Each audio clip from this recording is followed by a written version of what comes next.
This episode originally aired on June 17th, 2022 on the Unethical Patreon.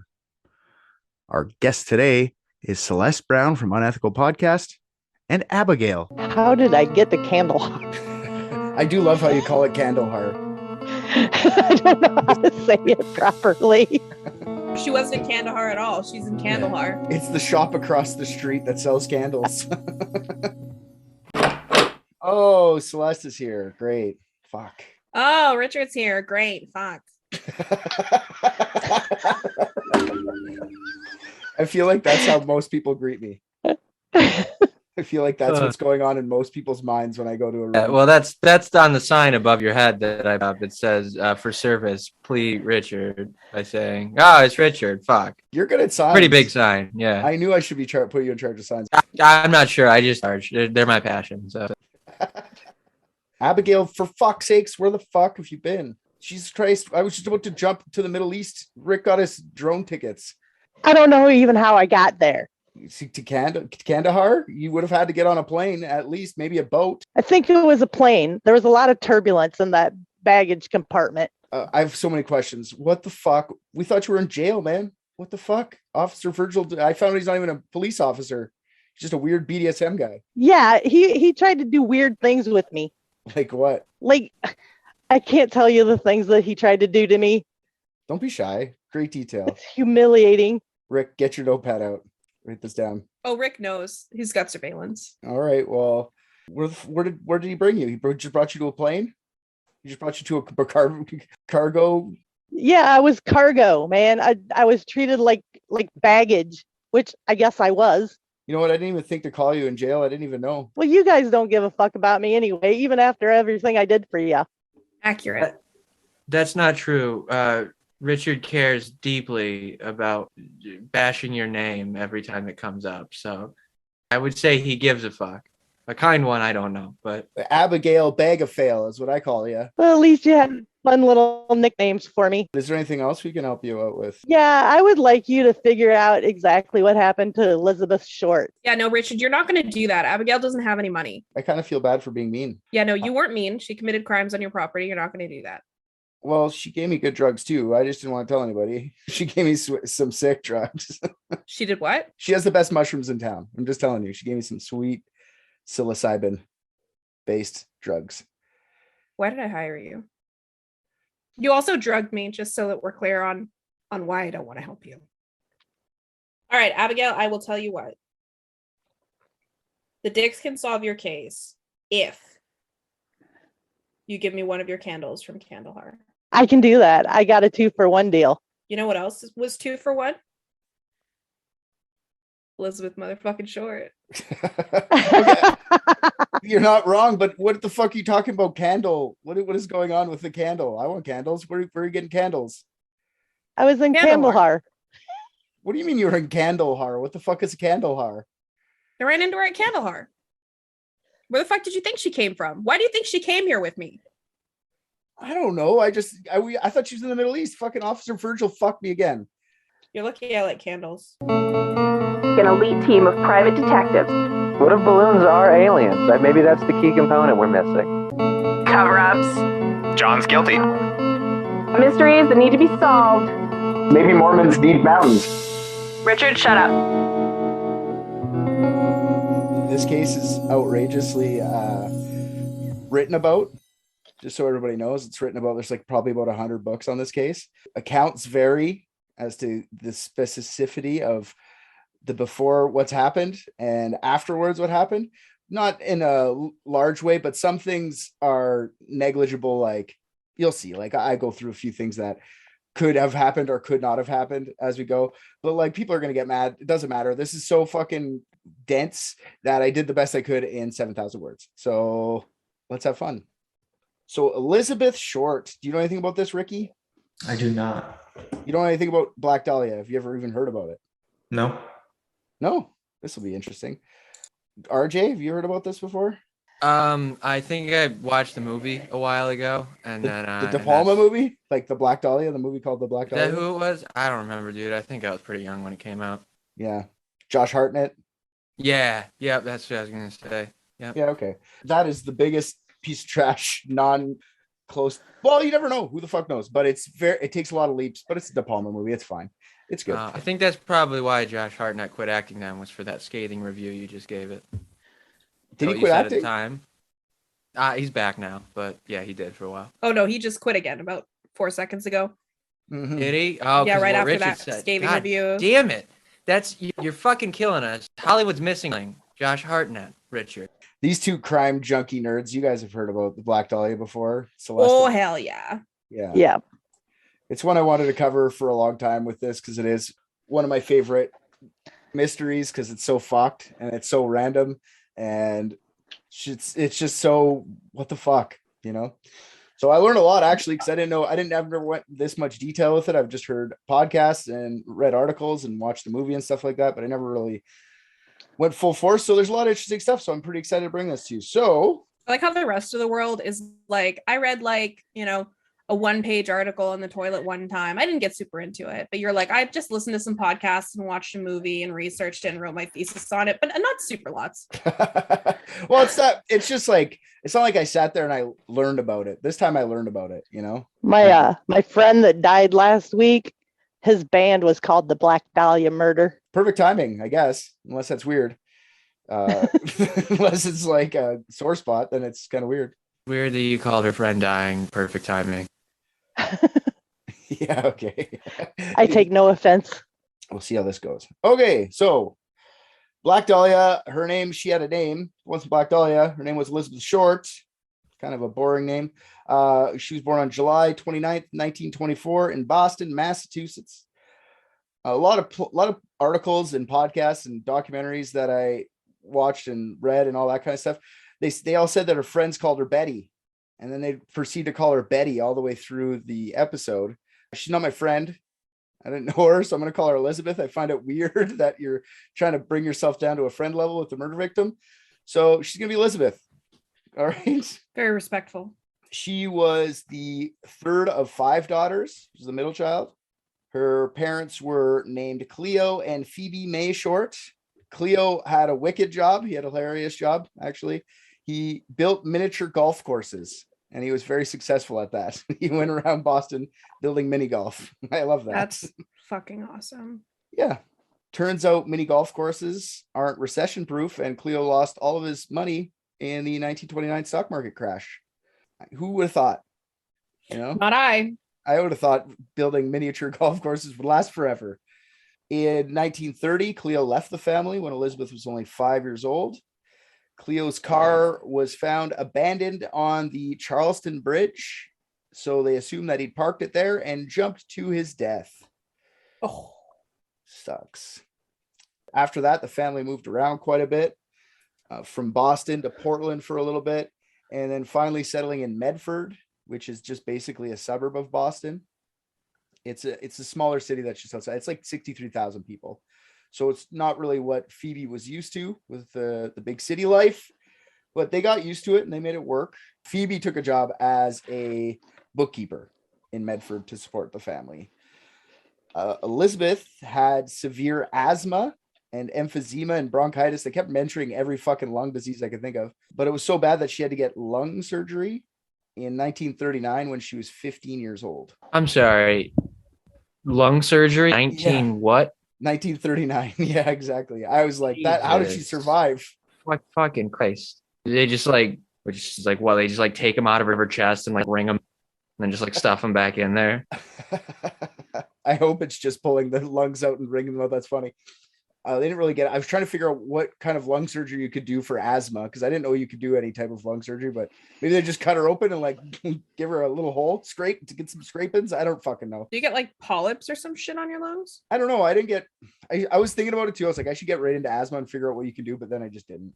Apparently, all you need to do is use heat to shrink the smooth muscles in your lungs. So the doctor just cuts you open and goes, Basically, yeah. all right, that's disgusting. Is it? Yeah. Because of her lung problems and they live so north, she dropped out of school. The doctor said they should move to like a milder climate because of her lung issues. It didn't really matter though anyway. Well, it did, I guess. But I mean, back then people dropped out of school all the time and she was a terrible student. She was getting like C's and D's. It's not like now where everyone has to finish high school. She could have dropped out and been fine. It's probably best for her. She wasn't doing good anyway. They were a poor enough family as it was, and they couldn't really move from Boston.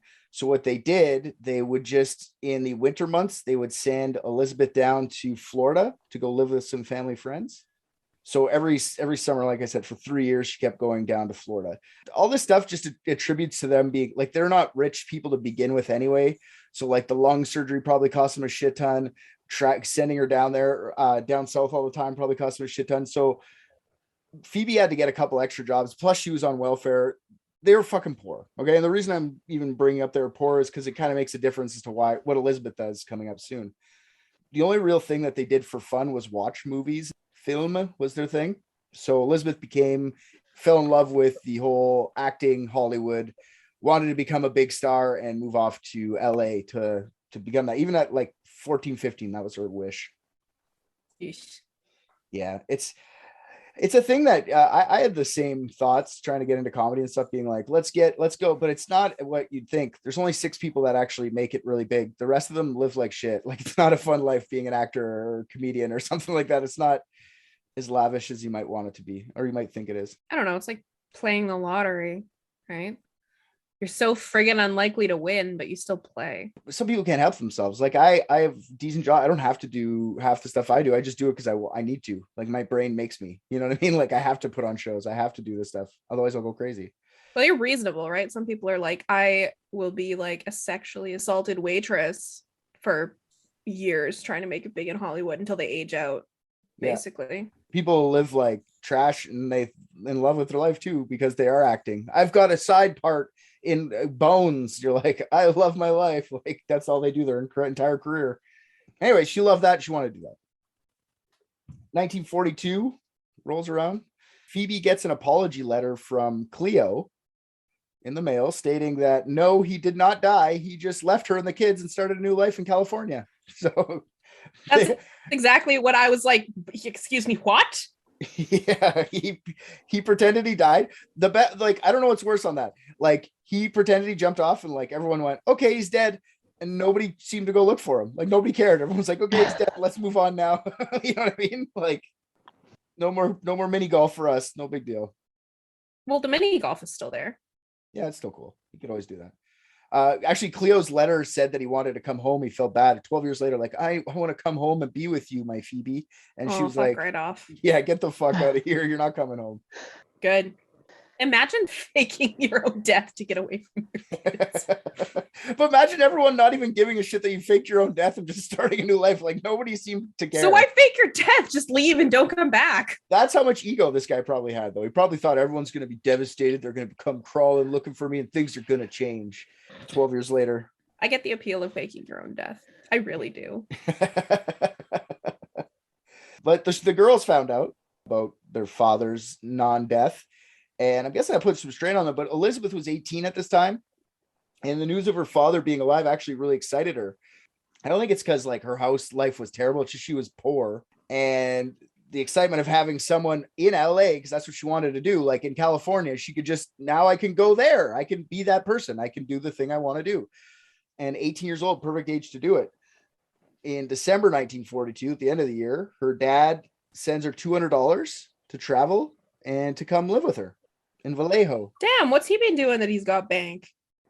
Building mini golf courses? No, I wish it was still that. There's been a trail of golf courses across America. You could have found me. It would have been easy. No, he actually gave up his mini golf thing and he started a construction job. He was working at the Mare Island shipyard in San Francisco cool. Bay. Yeah, so he went to LA to give up on his dream. No, he went to California. He didn't go to LA. He went to like Vallejo, I guess. Okay, pardon me. He went to California to give up on his dream. Yeah, exactly. I think after the stock market crashed, he's like, fuck this noise. I'm out. No more golf clubs for me. No, just a construction guy now. A shipyard guy. Yeah, so Elizabeth got there in December. It didn't last long. Her and her dad were constantly fighting. Cleo thought Elizabeth was lazy. And he also didn't like the guys that she brought home. She would bring home guys all the time. They weren't all, but they had criminal records, some of these guys. Can you believe it? The audacity. This poor thing. Yeah. And her dad kept calling her lazy too. Like, you don't keep the house. Like, if you're not going to do anything, you got to make sure this house is beautiful. It's the only place I could breathe is down here, Daddy. So yeah, so she moves out a month later and she gets a job at the base exchange at Camp Cook. Camp Cook is actually now Vandenberg Air Base, where they shoot rockets into space. SpaceX chucks a bunch of shit up from there. The base exchange is basically like the store at the military base. It's like I don't know, like a convenience store, or like a Walmart or some shit, or like a Target that's on the base, like a big Company store. I guess I would imagine so. They probably take credit like a company store. It's probably like exactly like that. Most of those bases convenience stores are smaller, like a gas station one without the gas. Yeah, this is more like where they go buy clothes and shit when they don't want to leave base. You know, like a Walmart. Like I said, like a Walmart. It's not like the convenience store. It's more like Sort of like a commissary. yeah, About like socks and shit. Yeah. Yeah. While she was working on Camp Cook, Elizabeth apparently won the quote Camp Cutie of Camp Cook beauty contest. Isn't that fun? Wow. Who else was in the running? Probably just her and Bill. That's kind of what I was thinking. I mean, she doesn't really seem like a nice lady, honestly. She's her dreams of working in Hollywood. She has like an affinity towards the military man. You'll see very soon.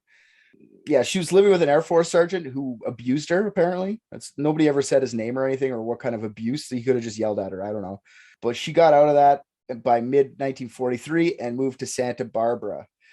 And then by September 43, she was arrested for underage drinking after being caught at the bar. She was 19 years old. That's this picture behind me here. That's her mug shots. So that's like her dolled up. She's got a nice profile now that you've moved over. She looks like a movie star from the side, but from the front, it's kind of like not so much. Honestly, I find this is the hottest picture of her. Like a lot of the pictures where she's all done up and smiling and stuff, she's like, I don't know. Is she movie star? Is she gonna? I don't know. Different views of beauty, but I find she's hot. It's just this is the hottest picture of her. If this is what you think is, then that's the best. She's not gonna be a movie star. Okay. Sorry, she's a pretty girl, but she's not gonna be a movie star. Yeah, for sure. So they fingerprint her. They take a photo of her, but she never spends a night in jail. The juvenile police authorities or whatever, they felt bad for her. And they said, just go back to Boston. That was her deal. Get out of this state. Well, that's a little extreme. Yeah. I think I'd rather just pay the fine. I fucking agree. I don't get how that could even happen, but they probably just said, go back to your mom. I feel bad for you. Pack up your whole life, quit your job, and go back to Boston, you poor thing. You should have been whoring it up, drinking those beers at the bar, you floozy. Wow. She never goes back to Massachusetts. She just goes back to Florida with the family friends. I don't mean she never goes back. Like she does go visit her family in Medina every once in a while, but she settles back in Florida. And then when she's in Florida now, she falls in love with an Air Force officer named Major Matthew Michael Gordon Jr. And this is 1943. So what's going on in 1943? World War II. Yes, World War II. And he's training for deployment to the Asia Pacific front of the war, where he does end up. So Elizabeth ends up being like one of these stay-at-home army wife girlfriend things. And then she tells her friend that Major Gordon proposed to her through a letter while he's actually injured from getting in a plane crash. He's sitting there texting his girlfriend or emailing or whatever the fuck they did back then, sending letters. She said she accepted his proposal, but Major Gordon never made it back to the U.S. because he died in a completely different airplane crash on August 10th, 1945. That's less than a week before the end of World War II. Nah, that guy faked his death. Yeah, he knew he was coming back. 100%. You think so? Yeah. Yeah. If your dad fakes your death for no reason, your fiance does, there's a reason. Yeah, maybe you're the problem. I mean, this dude looks like out of her league. I 100% agree with you. I was thinking like, this guy's a fucking babe and a half. He's probably like, what is he doing? He is a handsome gentleman. We just saw Rick pulled up a picture. Good looking man. He's got kind of like a Gary Busey Jr. teeth. Like they're not too big, but they're big. They're in there. He's got a nice, beautiful Busey smile. Yeah, good looking dude. But she puts out, so. Yeah. Yeah. So he died. She's devastated from the whole thing. So she ends up in 1946 deciding to move to LA. She's going to finally go for it. And she's going to visit an acquaintance from Florida. An Air Force lieutenant named Joseph Gordon Fickling. And she had a brief affair with Fickling in Florida before Major Gordon, just so it was like a short thing, but they didn't stay together long because he was sent off to war. So she went, "Oh, you're gone next." You know what I mean? Like that's what she did. God, she sucks. Yeah. So Fickling was back now, but he's stationed at the Naval Reserve Air Base in Long Beach, California. They rekindle their relationship, but it doesn't last long, obviously. He breaks up with her because he's moving to North Carolina. He's like, "I'm not staying in fucking LA because you're here." No, he moves to North Carolina. But apparently they remain friends, her and Fickling. Well, this one didn't fake his death. He probably wanted to, but felt too bad. Fickling's a beaut too. Did you look up Fickling? He's a good looking guy too. They remain friends. They have actual communication through the rest of her life. She sends him a couple letters here and there. Wow, how slow is the postal system that that's the rest of their... Oh, she died really young. Never mind. Yeah, she doesn't have much of a Right. She doesn't have much of a life left. She was determined to stay in LA this time. She wasn't just going to run to the next guy and follow her dreams. So she spent the next 6 months of her life in LA working as a waitress. And this is where I said it varies the accounts. It doesn't really matter, but like some places say that she's working as a prostitute, which I highly doubt. No one can really prove that, but people say that in articles. And they also say that she didn't work at all, and she would just flirt with guys and use them to get her into the nightclubs and pay her rent and help with groceries and stuff like that. So she's a big cock tease. That's got to be equally as exhausting as waiting tables, though. Yeah, probably, if not worse. Really. So she was a waitress working hard trying to get her thing in, she was a sex worker, or she was just flirting with guys like a tease. And I think the last ones, she didn't work at all, makes the most sense after all the stuff that I read. So you would find, I feel like there'd be more accounts of people she worked with at, you know what I mean? There'd be more of that. I just never saw that anywhere. So she lived in a small apartment when she was in LA. It was behind the Florentine Gardens nightclub on Hollywood Boulevard. And she was trying her damnedest to get into the film industry. She lived in that cramped apartment with 8 other women. So now that sounds like prostitute. You know what I mean? Like that sounds like sex work now. Like it sounds like a pimp area, but I don't know. The Florentine Gardens nightclub. Yeah. What happened, man? Even nightclubs were elegant. Now it's like, I don't know, jizz. Well, yeah, you know, there was also rampant racism then, but sure, That's true. let's That's trade true. it for fancy nightclub names. Yeah, you're right. I'll go to a nightclub called Jizz if it means equality. Fair enough. Yeah. That's right. Yeah, That's a good Florentine point. Gardens, that's whites only. Straight, hetero white men. All right. Jizz, that's a club for everybody. You can get jizz wherever you want. Exactly. Who doesn't love jizz? God knows I do. Yeah. She's often described in articles and documentaries as an aspiring actress. Her sister claims that Elizabeth had been doing extra work, but she had to take a break because there was a strike in Hollywood around that time. There's no evidence anywhere or credits to her having been in any movies, any films at all. She was in and out of nightclubs, picking up many different men. She didn't drink either, which I find even more mysterious, like she wasn't a party person. She would just go there and get dudes to like buy her shit. I don't know. It's fucking weird. How'd she get arrested? She was at the bar. She didn't even drink. Oh, dude, that's like Yeah. not cool. Detectives, like I'm saying, detectives on the case later said she was more of a tease than a prostitute. Even though she met many men, they could only find 3 that she actually had any sexual encounters with. The detectives said That was that? part of an official investigation. They called her a fucking tease. Yeah, they did for sure. Oh my God, dude. I'm so glad to live in the time that we do. It's a lot better than the 1930s for sure. 1940s, I guess. God damn. All right, I take it back. I mean, the cop would know she was teasing him, and he just ended her right there. You're on. Oh, your theory's the cop did it. All right, I like that Yeah.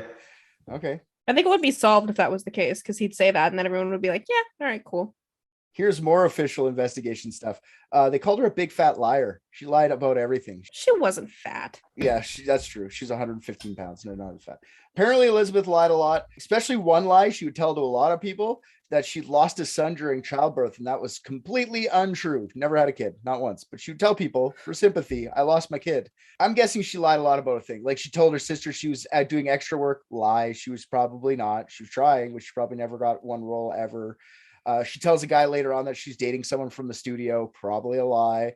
Maybe. Probably a lie, though. She just lied a lot. People's called her a liar. On December 8th, 1946, Elizabeth leaves her cramped apartment and gets on a bus heading to San Diego. Not really sure why. Can't really figure out the whole reasoning behind that, but I do see reports that she went out there because she was scared of something. People said she was scared, but that could be another one of her lies. Like, it's probably more she was failing at her acting job. You know, she just probably had more leads out there or looking for better work out there. Partially because she was probably not all that good at acting. Also because there was an acting strike at the time. So getting any acting jobs, especially for a new person, was nearly impossible. People were working and doing their own thing, but not people trying to break in. That was really hard. I call bullshit though. Like, everybody was fucking bad at acting back then. Like, if you watched old movies, Oh yeah. they're terrible. Like, it feels like there wasn't ever a craft at that point. So like, how do you get trash? Like, she's just getting up there and just like slapping her hands together and drooling? Like, That's perspective though. Those guys back then, like Orson Welles and them, were considered really good actors. Whether they're shit today compared to what we have today, back then they were considered amazing, right? I mean, I guess, but like, even like the shittiest daytime soap opera star could act circles around fucking Orson Welles. Like, I'm not gonna sit here and fucking like listen to like cinemaphiles or whatever the fuck tell me it's like, oh, you have to appreciate the blah blah blah. It's like, no, it still is really dumb. It's like the most movie a movie can get is anything from back in the 30s and 40s. Yeah, but that was the point. People didn't want to go watch movies about how life actually is. They wanted to go watch movies that were very obviously a character living out a fantasy. I mean, like, at that point, you might as well just like have like fucking paper dolls in front of a light and just make shadow puppets with it. Like, that's how bad they were. But you got to think about it. Like, all this acting stuff comes from old vaudeville shows and shit like that, and like theater and stuff. None of that shit's. Well, fine. If you guys want to sit here and make excuses for the past, I don't want to be here when we start talking about slavery. That escalated really quickly. Nobody's saying they're good. I'm just saying that was what was considered good. That's all I'm saying. Whatever, slavery apologists. Wow, RJ, who pissed in your Wheaties this morning?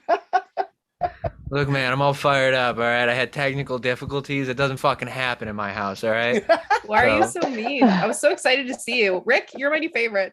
Hey, I'm still excited to see you. I was gonna be an asshole about it. Best I can do is just be a fucking dick about it. Yeah. So Elizabeth makes her way to San Diego, and she makes a friend there named Dorothy French. Dorothy was the ticket girl at the Aztec Theater, and the two met when Dorothy caught Elizabeth sleeping in the theater after a movie. Wholesome. Yeah, she explained she's having a hard time getting a job in the acting world back in LA, and that she had nowhere else to stay. So Dorothy felt bad for Elizabeth and offered to let her stay at her and her mom's house for a few days. Wait, premature theory. That doesn't even actually have to do with the case.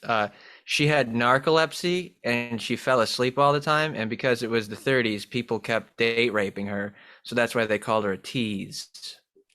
Okay.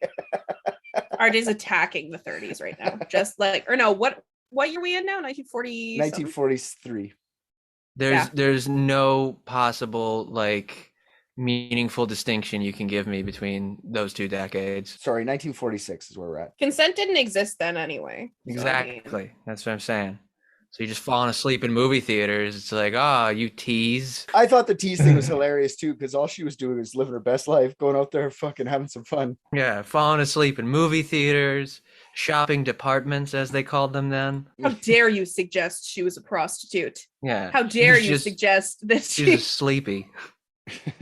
Yeah, she met a woman. There's this woman coming to like maybe. What? Her friend that she met in the theater is a woman. It's not like there's a guy date raping her. I don't know where that part came from. Whoa, why you gotta put genders on things, okay? Yeah, women can date rape too. Don't put me in a box, Richard. I'm putting you in the non-date rape box. I'm putting the guys in the box. Don't put me in a box. I can date rape whoever I want. Okay, fine. Date rape all you Anything want. men can do, women can do better. I'm choosing not to. Acknowledge that. Okay, fair enough. It's not that I can't. It's fair. That's fair. My fault. I'm still going to read it the way I wrote it, though. Okay? Watch out, Andrea. Yeah, so Dorothy felt bad for her and offered to let her stay at her house for a couple days. Elizabeth agrees, and she stays there for over a month. She sucks so much. Yeah. It's never a couple of days. Yeah. It never is. During this time, Elizabeth was continuing her party lifestyle, being out late at night and meeting men, bringing them back. One of the men she met, then she became enamored with, was a guy named Robert Red Manley. Robert, or Red, was a ginger, hence the nickname Red. Super clever. Red was a salesman, a hardware store salesman from LA, and he had a pregnant wife at home. They were friendly enough, and I'm sure that she was a tease to him too. Red even got Elizabeth a job interview, which she blows off. On January 2nd, 1947, Elizabeth gets kicked out of the French's house and calls Red to come pick her up. Like I said, Red was married. He came to pick her up anyway. They stayed at a hotel in San Diego for a week. Red didn't stay there the whole time. He stayed there on the one night, the January 8th. That night, Red claims he slept on the bed and Elizabeth slept on a chair. Yeah. Did he fake his death to leave his family to go to a hotel? Yeah, maybe. At some point during this little living at the French's and being in that hotel room, Elizabeth sends a letter to Fickling, her ex, saying that she was going to move to Chicago to pursue a modeling career. Again. Yeah. The next day on January 9th, 1947, Red, at the request of Elizabeth, drove her back to LA, dropped her off at the Biltmore Hotel in downtown LA. This part here has been reported differently a bunch too. Some people say that he dropped her off at the Biltmore. Some people say they dropped her off at the bus station so she could travel to the Biltmore. Some people also say that they dropped her off at the train station so she could drop her stuff off at the train station. And then he took her the rest of the way to Biltmore. So she would come back to the train station, pick her shit up and go to Chicago. So it doesn't really matter at the end, but she ended up coming back with, it matters with the theories, but it doesn't really matter right now. Apparently Elizabeth's sister, Virginia, she was her older sister, was staying at the Biltmore and she was going to go visit her there. I don't think Elizabeth's sister was visiting at all. I think this is another lie. I think Elizabeth just had enough of Red and was done bilking him for whatever she could get out of him. I think she was just looking for a ride back. She got there about 9 o'clock at night. Staff of the Biltmore says that they saw Elizabeth use the telephone in the lobby. She was later, this is kind of a, maybe she was seen, this isn't verified, but people say this. She was later seen at the Crown Grill Cocktail Lounge, not far from the Biltmore, less than a mile away. No confirmation on the cocktail lounge visit, but for sure the last time anybody saw her was using that phone at the Biltmore. 6 days later, 10 a.m. on January 15th, 1947, a lady named Betty Bersinger sees a discarded mannequin just off the sidewalk in a vacant lot in Leimert Park. Betty was walking with her 3-year-old daughter. Awesome. When they came close, Betty sees the mannequin was about a foot away from the sidewalk in front of an overgrown vacant lot. It was in plain view of anyone who would be walking by. After seeing what she thought was a mannequin, it was actually a dead woman. Betty immediately grabbed her daughter Annie and ran to the nearest house looking for a telephone. And I do love this idea since telephones weren't as common as there. Just like, do you got a telephone? I do like that. I find it's a fun morning to spend with your 4-year-old or your 5-year-old daughter. Oh, I bet it was a blast. Yeah. Yeah, that is some good family fun. Yeah, I'm sure that 4-year-old was like, I remember the most fun day I ever had with my mom. And we were panicked and running around looking for a telephone after seeing some truly horrific shit. It's one of the more horrific ones. Betty ends up calling the police. It took the police longer than they wanted to arrive that day for whatever reason. So apparently a reporter from the LA Examiner, Will Fowler, and his photographer named Felix Pagel were the first reporters at the scene. The steadfast reporters were in the area and heard Betty's call go over their shortwave radio.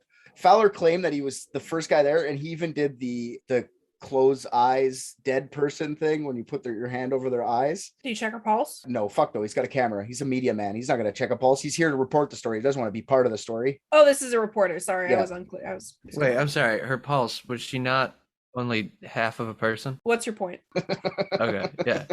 Did you check her pulse? I did, but I didn't find the part that you checked the pulse on. There's another lady that claims that she was the first reporter on scene. Her name's Aggie Underwood. Aggie Underwood, Jesus Christ. She's a reporter from the LA Times. Aggie Underwood was a veteran reporter who also had the acclaim of once interviewing our girl Amelia Earhart. Oh, all right, cool. It doesn't really matter who was there first. It's just they both argued about this for their whole life, basically. Who got there first, which is fun. Here's how she describes the scene in the LA Times. Quote, it, being a body, had been cut in half through the abdomen, under the ribs. The two sections were 10 to 12 inches apart. The arms bent at right angles at the elbows were raised about the shoulders. The legs were spread apart. There were bruises and cuts on the forehead and the face, which had been beaten severely. Her hair was blood matted. Front teeth were missing. Both cheeks were slashed from the corners of the lips almost to the ears. The liver hung out of the torso, and the entire lower section of the body had been hacked, gouged, and unprintably desecrated. It showed sadism at its most frenzied. Jesus, what a tease. She is a tease, because I'm going to tell you the stuff she didn't tell you. Thanks, Aggie, for dumbing it down for everybody. We're gonna get into what the police report says here. And actually, I got some visual aids if you guys want to see. Yes. Oh, I don't know about that. You might get everybody horned up. They're teasing everybody with their dangling liver. I'm already there. That absolute harlot. I'll show you guys the scene, then I'll go through what is said later. So here's a little picture of her. Ah, disgusting. Oh my God. Jeez. Yeah. Seriously, like right. Oh. Yeah. Richard, you got to go slower. Cut open her breasts? Yeah. He definitely took a chunk of her breast on both sides, one side more than the other, but he took a chunk out of both of them. Oh, that's inverted. It looks like it's muscle or whatever you call that coming out of the tit. Fat. Yeah, I didn't want to say it. I don't think you can call them tits right now, Richard. This is the two detectives looking over the scene. Staring straight up her crotch. Awesome. There you go. You can see her face in this one. She was cut right up the face. Like they call that a Glasgow smile, apparently. Glasgow grin. Yeah, I didn't know that like they had pictures like this. Okay. Wow. Oh geez, just her vagina. Cool. They cut open her stomach, but nothing was missing or anything. Like it was really weird. He was just exploring.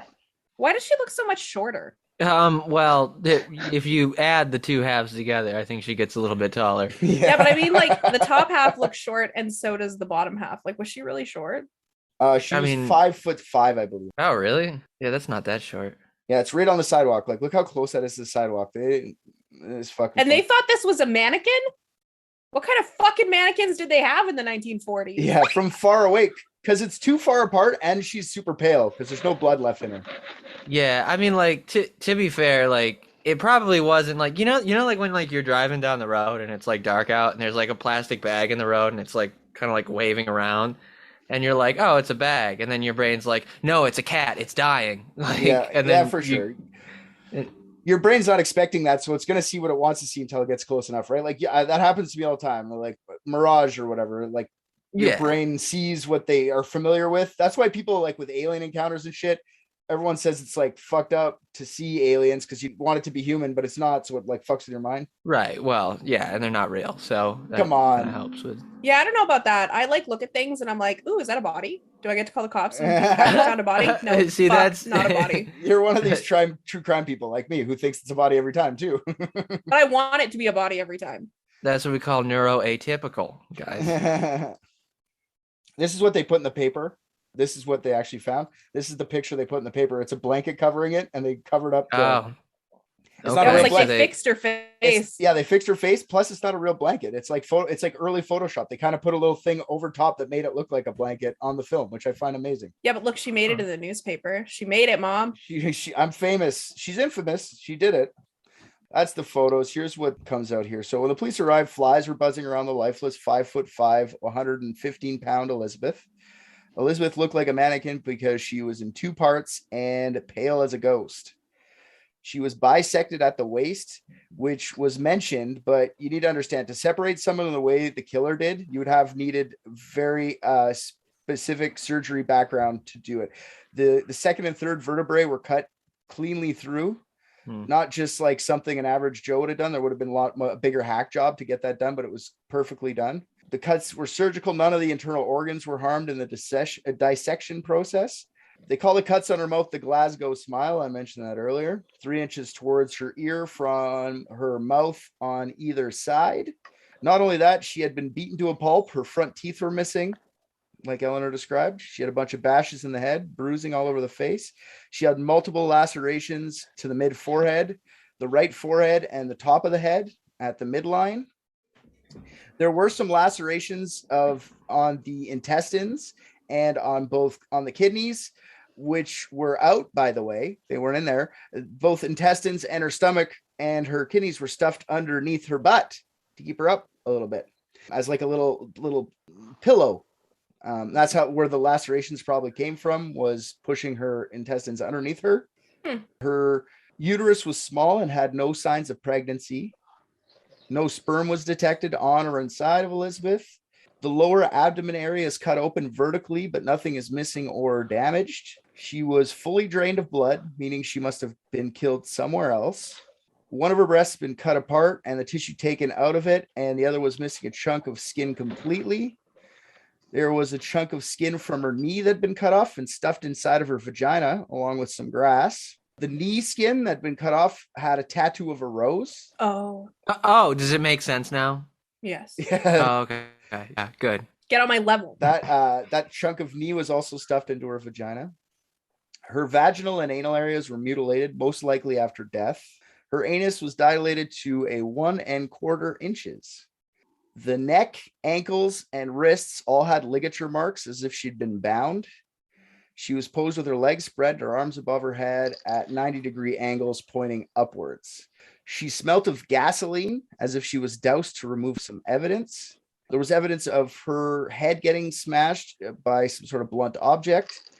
And that mixed with the facial lacerations was what killed her. There was an empty 50-pound bag of cement that was used to transfer the body parts from car to curbside.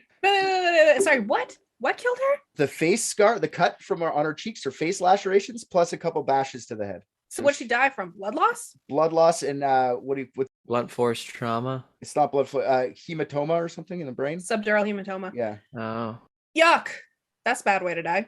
not a good Well, way to die. I appreciate all the details. Somehow I just feel like you could have been more detailed though, Richard. I haven't gotten to, we're not done yet. Oh, good. Thank God. Her vaginal area. Let me ask this. You got her height and weight. Do we have the individual halves heights and weights? Because that are we that detailed? It's actually comes into play. They think she's cut in half for a reason. And actually the heights and weights of that makes a huge difference. Well, I imagine she'd be cut in half for a reason. Mhm. Don't imagine it's just cuz. Well, there's some fucked up reasons. Yeah, just I don't know. That's how I killed today. Usually I shoot him in the head. Today I wanted to bisect. I don't know. Did they take her measurements? Her bust, waist, and hips? It was like 34, 0, 34.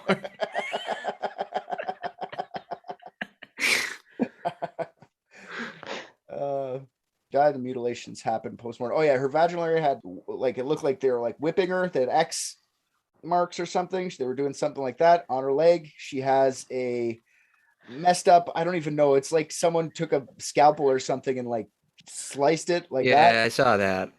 Yeah, I don't really understand that.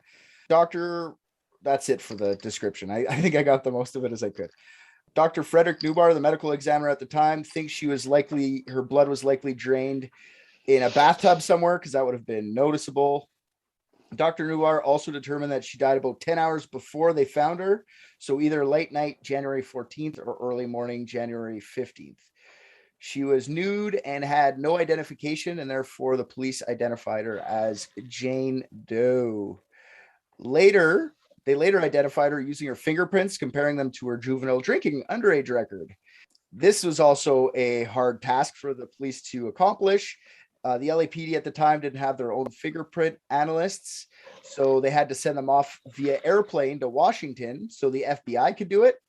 That night in Washington, there was a massive snowstorm, and it was impossible to send anything via airplane, never mind fingerprints. The LA Examiner, though, they said, you know what? We have this new fancy machine. We call it a sound photo machine, which is basically an old school fax.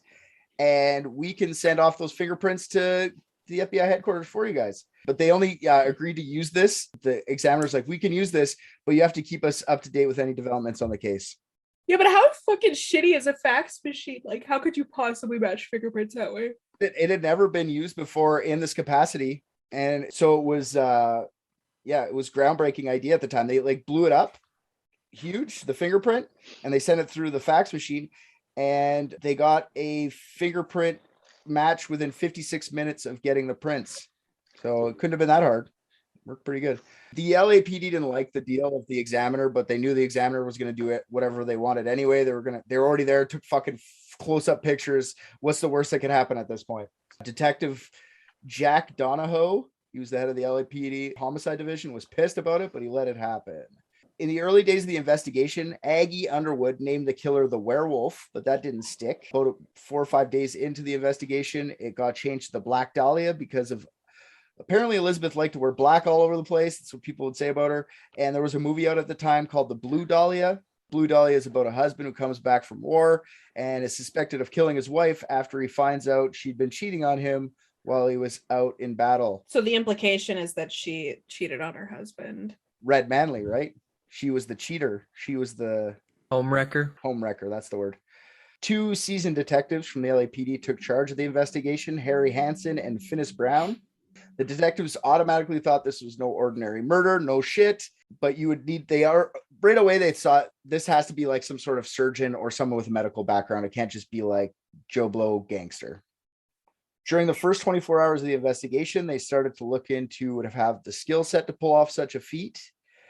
The next day after that was found on January 16th, City Councilman Lloyd G. Davis offered a $10,000 reward for information about Elizabeth Short. That's like fucking $120,000 in today money. So before the reward was offered, the case was already crazy enough. They had 6 suspects, I think. After the reward, the 2 seasoned detectives said they had to go over 150 people to interview just that first day. They got 500. Yeah, 500 confessions.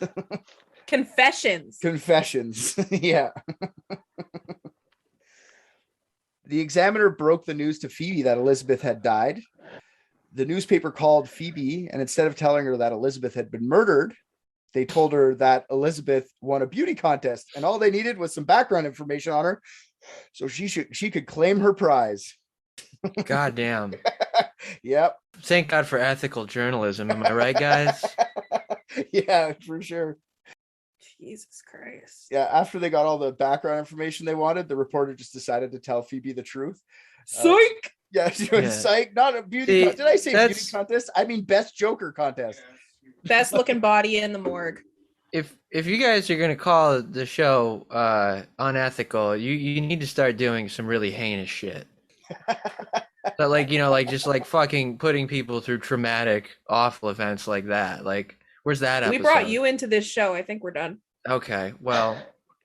No, I mean we traumatized you. That wasn't an insult. So. Oh, okay. I thought I was the traumatized. You're a victim. One. Yes. You're a victim. Okay, I've been traumatized. Yes. Yeah. Yes, I will be suing for damages. Good luck. We don't make any money. The LA Examiner should have just called themselves unethical because that was terrible. The Unethical Examiner. Yeah. So when they tell Phoebe, she doesn't accept it. She's like, "You're lying," and then hangs up the phone. She didn't accept the truth until a Medford police officer had to come over and break the news to her. So I guess that deal with the Examiner probably wasn't the best idea. I don't know. They were like, "Well, do any harm?" Look where they call her and fucking like, wow, terrible. You're gonna tell me the LAPD fucked something up? I refuse to believe that institution would ever goof that bad. In the 40s, come on, that's when they were at their straightest. Yeah. No, there's a little bit of fuckery from the cops, but that's the media. That's fucking terrible. No, but I mean, like, let's not disguise the fact that they were and always will be completely incompetent. Oh, they're the worst for sure. They're terrible. No. The only thing worse than LAPD? Mounties. Not wrong. 9 days after the discovery of Elizabeth's mutilated and bisected body, an envelope was discovered at the LA Examiner's office. All it said was, "Here is Dahlia's belongings." The envelope contained Short's social security card, birth certificate, some random photos, and an address book with a few missing ripped out pages, which also smelt of gasoline. Hey, did people like carry their social security cards around then? I would imagine a lot more would have, because it was a different world back then. It's not like everything, you don't get a card, like you don't, do you have a driver's license? Maybe. Right. I don't Well, know. I mean, we still get cards over here. Like, I don't know how you guys do it if. Yeah, we get cards for sure. But I mean, like, what do you get in the 1947? I don't know. Like, do you just get your social security number? I don't know. They tattoo it inside of your upper arm. Yeah, I get. But she's like living like on the fucking couch to couch. She just went like, what I mean? She had all her possessions with her when she called up Red. True. So she would be more of an example to have her shit with her. Right. The letter had all the letters from the letter, like on the letter, were cutouts from movie advertisements and magazines. So it's like that classic fucking serial killer. I've got your buddy.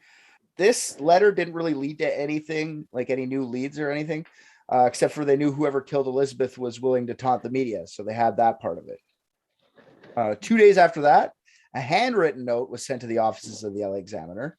This note said, "Here it is, turning in Wednesday, January 29th, 10 a.m. Had my fun at the police, Black Dahlia Avenger." And it also had a location where the police thought the killer would show to turn up at 10 a.m. on the next day. So they went there. They waited and waited. No one showed up. At 1 p.m. that same day on the 29th, when they were supposed to show up 3 hours after he was supposed to show up, another note makes its way to the Examiner, this time cut up from magazine clippings again. And it says, "Have changed my mind. You would not give me a square deal. Dahlia was justified." So square deal, that sounds like, did he already talk to someone? Yeah. Who did he talk to? Did he talk to some sort of police officer? Did he have some sort of in with the police? Also, like, what kind of deal were you looking for? Like, what? Exactly. What do you think you're going to get from that? You What psycho? does that mean? Yeah. They told me if I had done this, they'd arrest me. And that wasn't fair. I don't know. This is the only, like, they didn't really, I don't know. The cops didn't seem to do too much, honestly. They didn't really get any more leads. The only other real lead the authorities ever got was at the dump. They found her purse and her shoes, which also smelled like gasoline. None of which put the police any closer to finding the killer at all. Between January and the spring, there were many police officers looking into the murder of Elizabeth Short. Over that short period of time, 400 state sheriff deputies, 250 California State Patrol officers tried to solve the murder of this young lady. And over the past 75 years, it's probably the most famous cold case in Los Angeles history. 75 years, that's it. We could solve this, no problem. We got another half hour to get her done. Yeah. No, it seems easy. Just talk about her pussy scratches some more. I'm sure we'll find something to land on. So the first theory we're going to go through today is, unless you guys got any theories off the top. I'll hold mine for later. Holding. Yeah, I don't think I have anything just yet. You know my theory. So the first theory that I'll go through right now is serial killer Ed Edwards killed the Black Dahlia. Now, I don't know if you guys have ever heard of serial killer Ed Edwards. Edward Edwards, which is his real name, which is fucking stupid. He's responsible for the Black Dahlia. He's also responsible for every other famous killing that's gone unsolved in America. All right. Writer of It's Me, Edward Wayne Edwards, the serial killer you never heard of, and retired homicide detective John Cameron thinks Ed Edwards is the killer of not only Elizabeth Short, but also John Benet Ramsey, the Zodiac, Lacey Peterson, and Teresa Hallback, the lady that was murdered in Making a Murderer. That's bullshit because we know that the dad did it in Ramsey's case. Matt Brother. Ramsey. Yeah, Nah. Brother. He's- Wait, which one was Teresa Hallback? Was she Isn't the that- first one or the second one? I believe it's the fucking second one. If it's the second one, Stephen Avery definitely fucking killed that lady. But outside of that, Yeah, it seems weird. Like, She's the second one, yeah. yeah, so like this dude just picked a bunch of like ones where it's like, no, they definitely got the right person. Oh, yeah. Like, it's Scott Peterson, come the fuck on. Oh, there you go. Lacey Peterson, for sure. There's so many. If Yeah. Cameron's theories are even remotely true, Ed Edwards would have been 13 when he murdered Elizabeth. Like he would have been a child. So, okay. I see no well. issues with that. Yeah. Well, that's why she was cut in two. She was easy to carry. His blue spike. My little arms aren't strong enough to carry on this whole big weighty. There's literally a 6-part documentary called It Was Him, The Many Murders of Ed Edwards that goes through all of these fucking theories on Ed. Does this man actually exist though? What's Or is that? this just like, did they just like pick? I mean, his name is Edward Edwards. Yeah. Is this actually like a real person? he is, or, yeah. or is There's a podcast called The Clearing where his daughter actually throws him under the bus for the murders of 5 different people. She like, what's her name? Edward Edwards the third. no, it's Adina? Janice Janison. No, I'm just kidding. No, there's a whole podcast, like 10 episode series, and I never knew this guy. This guy was on 2 game shows. You know, there's the Game Show Killer. This guy was on 2 different ones after he murdered someone. He was out of jail and he's like, I'm a reformed guy, and then murdered more. So this guy is real. There's footage of him and everything. He's a real guy. But like, he was convicted of killing 5 people, which is a lot. Don't get me wrong. That's fucking shit tons. But the rest is all him. This John Edwards guy, or what's his fucking name? Edward. It's How not could gonna be you Edwards. fucking John forget Edwards. that? No, John Cameron, Oh. the writer of the book. He was This is thinking all- of dead people and how to talk about them, and then he got it confused with talking to them, so he landed on John Edwards. Yeah, no, John Cameron, the detective, he just took all of this stuff from what Ed Edwards told him and wrote it down as if it was true. It's all sensationalization of himself. Ed wanted these things to be true. None of it makes fucking sense. His daughter got him caught, and he died in jail 2 years after, in 2001, after he got caught, of natural causes, a month after he was sentenced to lethal injection. So he went through that whole trail and just fucking died. So Ed Edwards. Nobody can actually go grill him on it. He's dead. Whatever. It's stupid, but it's there. Second theory, Orson Welles killed her. Mary Pacquios, former neighbor of the Short family in Medford, wrote a book entitled Childhood Shadows, The Hidden Story of the Black Dahlia. And she suggests this very theory. She gets on this because a few references that comes from Welles's own biographies. There's a cutscene from the Orson Welles movie, The Lady from Shanghai, that has a mannequin cut in 2 parts with the same facial markings as Elizabeth. The scene didn't actually make the movie, it got cut out of the movie, but he talks about it in the thing. And she went, isn't that weird? That's like my friend I knew when I was a child. Okay. And then she starts grasping at more stuff. Like apparently one of the letters that Elizabeth wrote home to her older sister, Virginia, said that Welles was going to give her a screen test for his next movie. Maybe she did write that, but I'm telling you, Elizabeth probably lied about it. You know, she lied about a lot of shit. Okay. And then so she starts looking into Welles a little bit. Mary Pacquios. Apparently, he applied for his passport on January 24th, 1947, the same day the package was mailed to the press with all of Elizabeth's stuff. And then Welles left LA for Europe mid-edit of his new movie, Macbeth, which he directed and starred in. He went to Europe for 10 months, not completing his work on time, even after the production company Republic Pictures demanded he come back and finish the job. Welles apparently frequented the same restaurants as Elizabeth.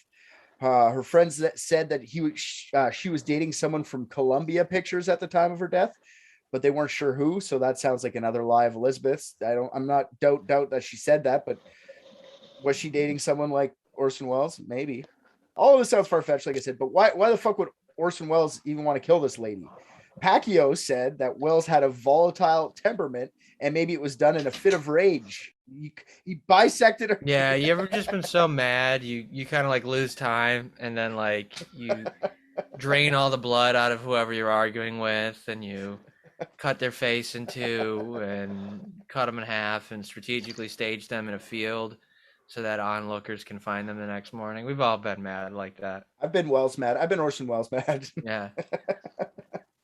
It's weird. It's weird to me that she even came up with this, but I mean, it sold her some books.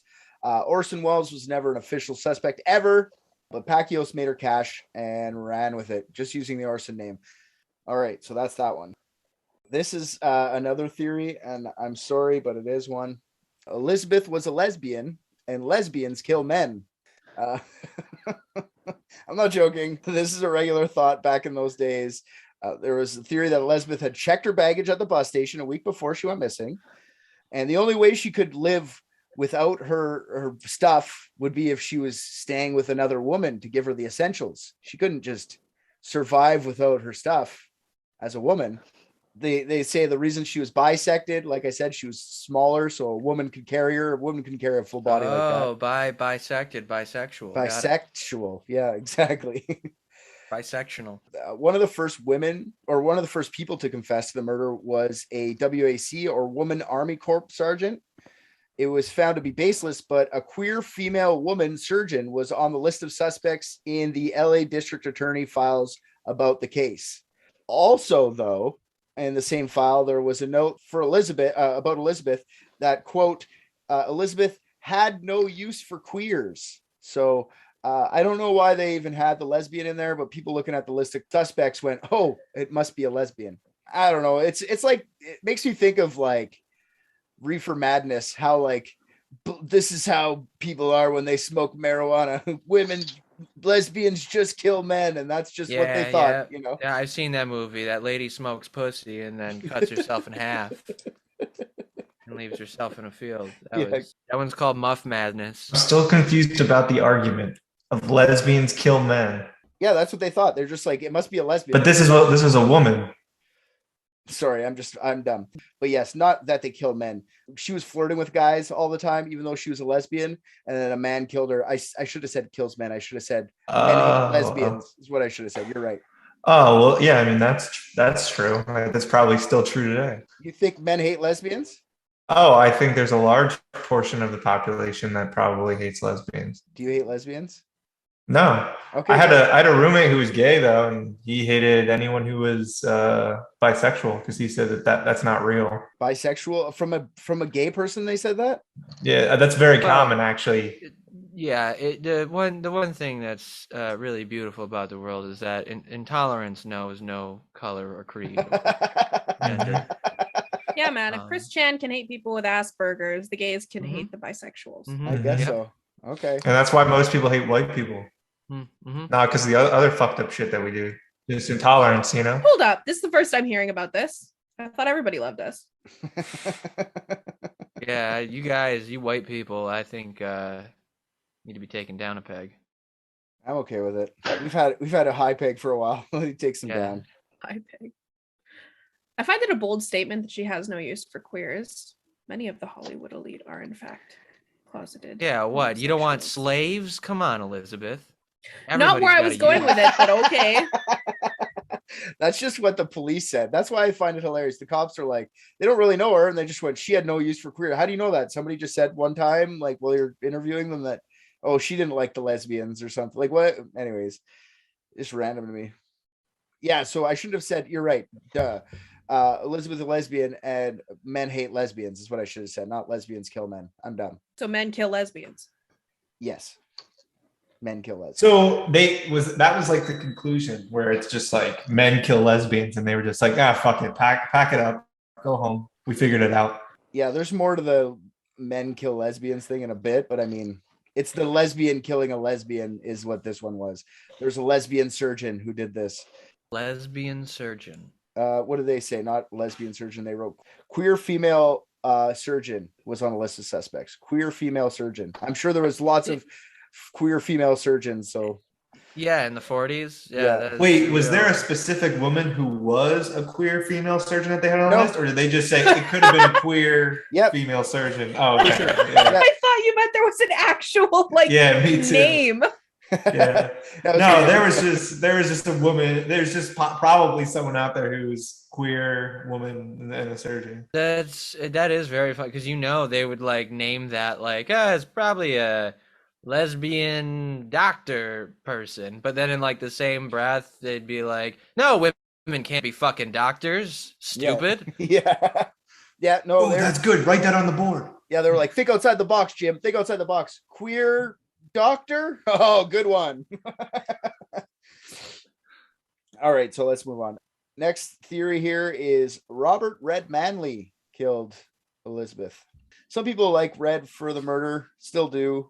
It's not a huge camp for it, but there are people still do. Detective Harry Hansen fucking did. Red was LAPD's first subject. Red was the married ginger guy, if you guys don't remember.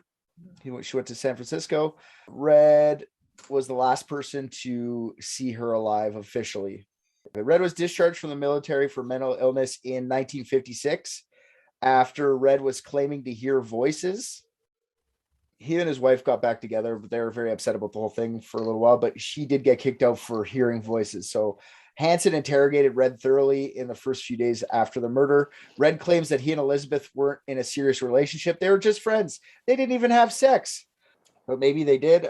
Maybe Red killed her. Took 6 days. He had 6 days with her to like drain the body. There's a lot to him being suspicious, being the last guy, renting the hotel room for a bunch of days. And then she also told him that she was moving to Chicago, like the letter to the ex.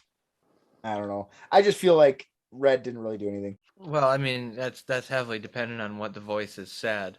I mean, because like if the voices he heard were like, you know, like, ooh, someone's going to get you or something, whatever. But if they were like, okay, so first you hang her upside down and then cut the carotid artery and then place a buck on her, then yeah, no, that's one of the major reasons that he is even considered, because he did have the mental illness to get kicked out of the army. Plus, he had her for 6 days.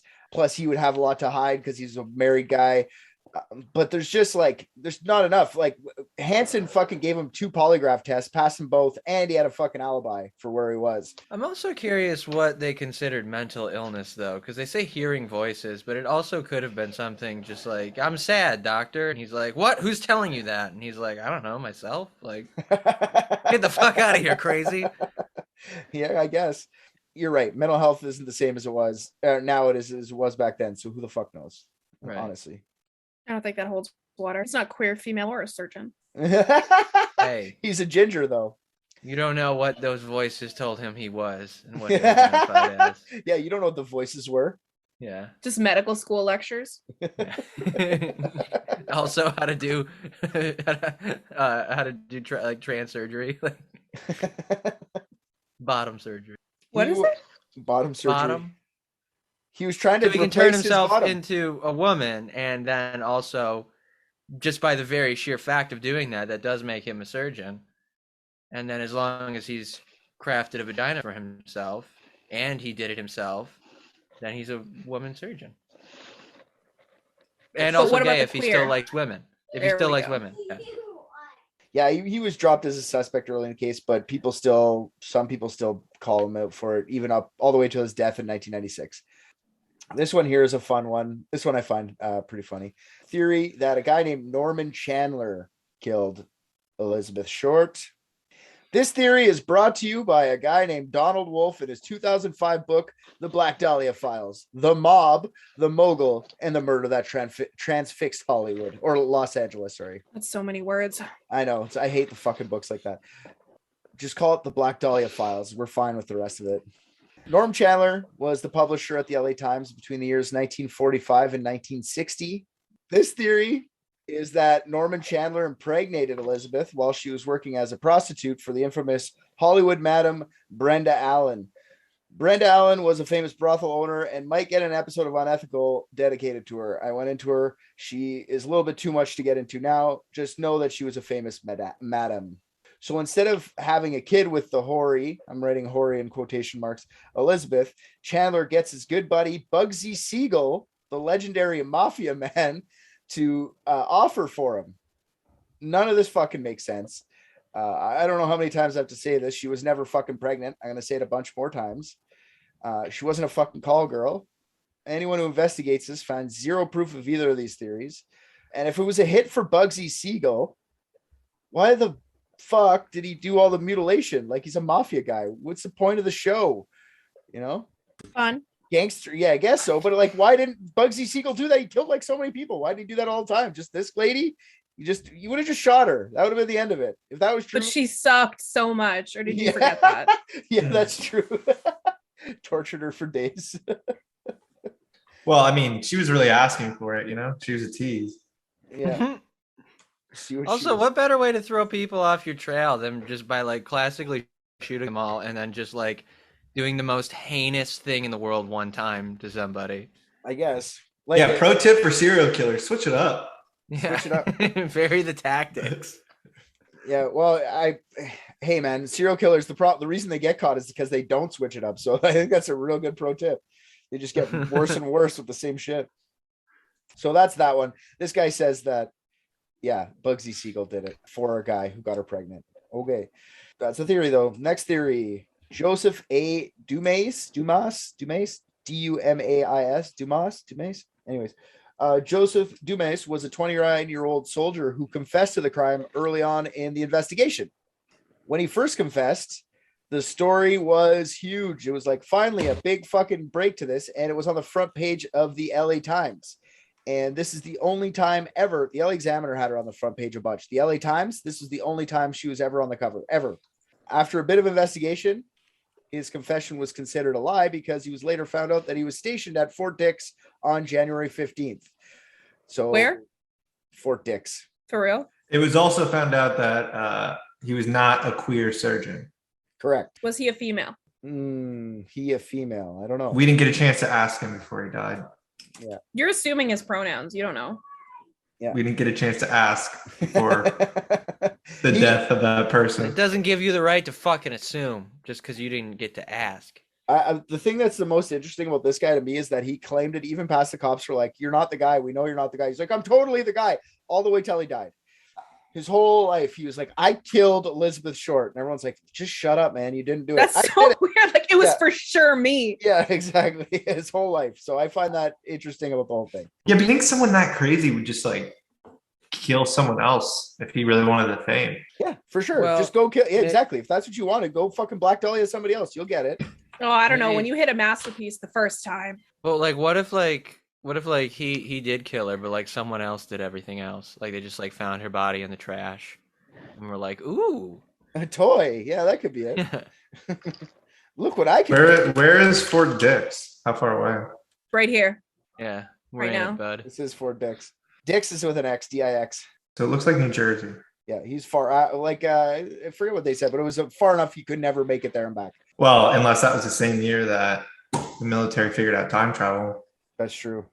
They used the time travel on some fucking weirdo to go kill a girl in Hollywood. I'm sure. Yeah, That's the and I think that completes my theory. I think I got mine. Okay, good. All right, next theory. Jack Anderson Wilson. John Gilmore, in his book Severed, The True Story of the Black Dahlia, suggests that a guy named Jack Anderson Wilson killed the poor Elizabeth. And I don't mean poor because she's dead and I feel bad for her. I mean legit poor because she didn't work. Wow, shots fired. Fuck Elizabeth. She bugs me. I feel bad that she got murdered, but I mean, her person, my God, what a person. What I'm hearing is she deserved every second of it. Just some of it. Signed Richard Stoodle. Which parts? Getting called a tease on the newspaper. Just that. Wilson was a drunk and petty criminal that Gilmore accuses of killing Elizabeth. Wilson died in a fire on February 4th, 1984. The FBI and investigating officers don't believe that Wilson did it, but since it was convenient that he died, the police never got to interview Wilson or even followed up on this. But this whole book, Severed, A True Story of Black Dahlia, is like referenced by so many people as being the most accurate thing, but I can't figure out where the connection is in this. I guess I have to read it, but I'm not doing that. There's so many books. I would have had to read like 20 books. But this guy just seemed to me just had a rap sheet for like breaking and entering and arson. Like you don't go to that to bisecting someone. That's too far. Can I ask you just like a really quick question? Are any of these people actually a surgeon? Like even one of these theories? Exactly. Not in one of these, in two of these theories. Sorry, three of these theories, like I said, they have a surgeon element to the thing, so it makes more sense. Another theory that I found was fun was, and I don't really, these are connected. This is connected somehow to the Cleveland torso murders. Have you ever heard this? Mm-hmm. A little brief for people who don't. Between 1934 and 1938, at least 13 people were killed and surgically dismembered in and around Cleveland. I'm going to do an episode on this eventually because it's super interesting. I almost got sucked into that. I was like, I got to stop. I got to look into this. But some people say these two cases intersect for a bunch of reasons. First off, being that Elizabeth was bisected. These other torso murders, same thing, chopped up into bits and pieces, left in posing manners.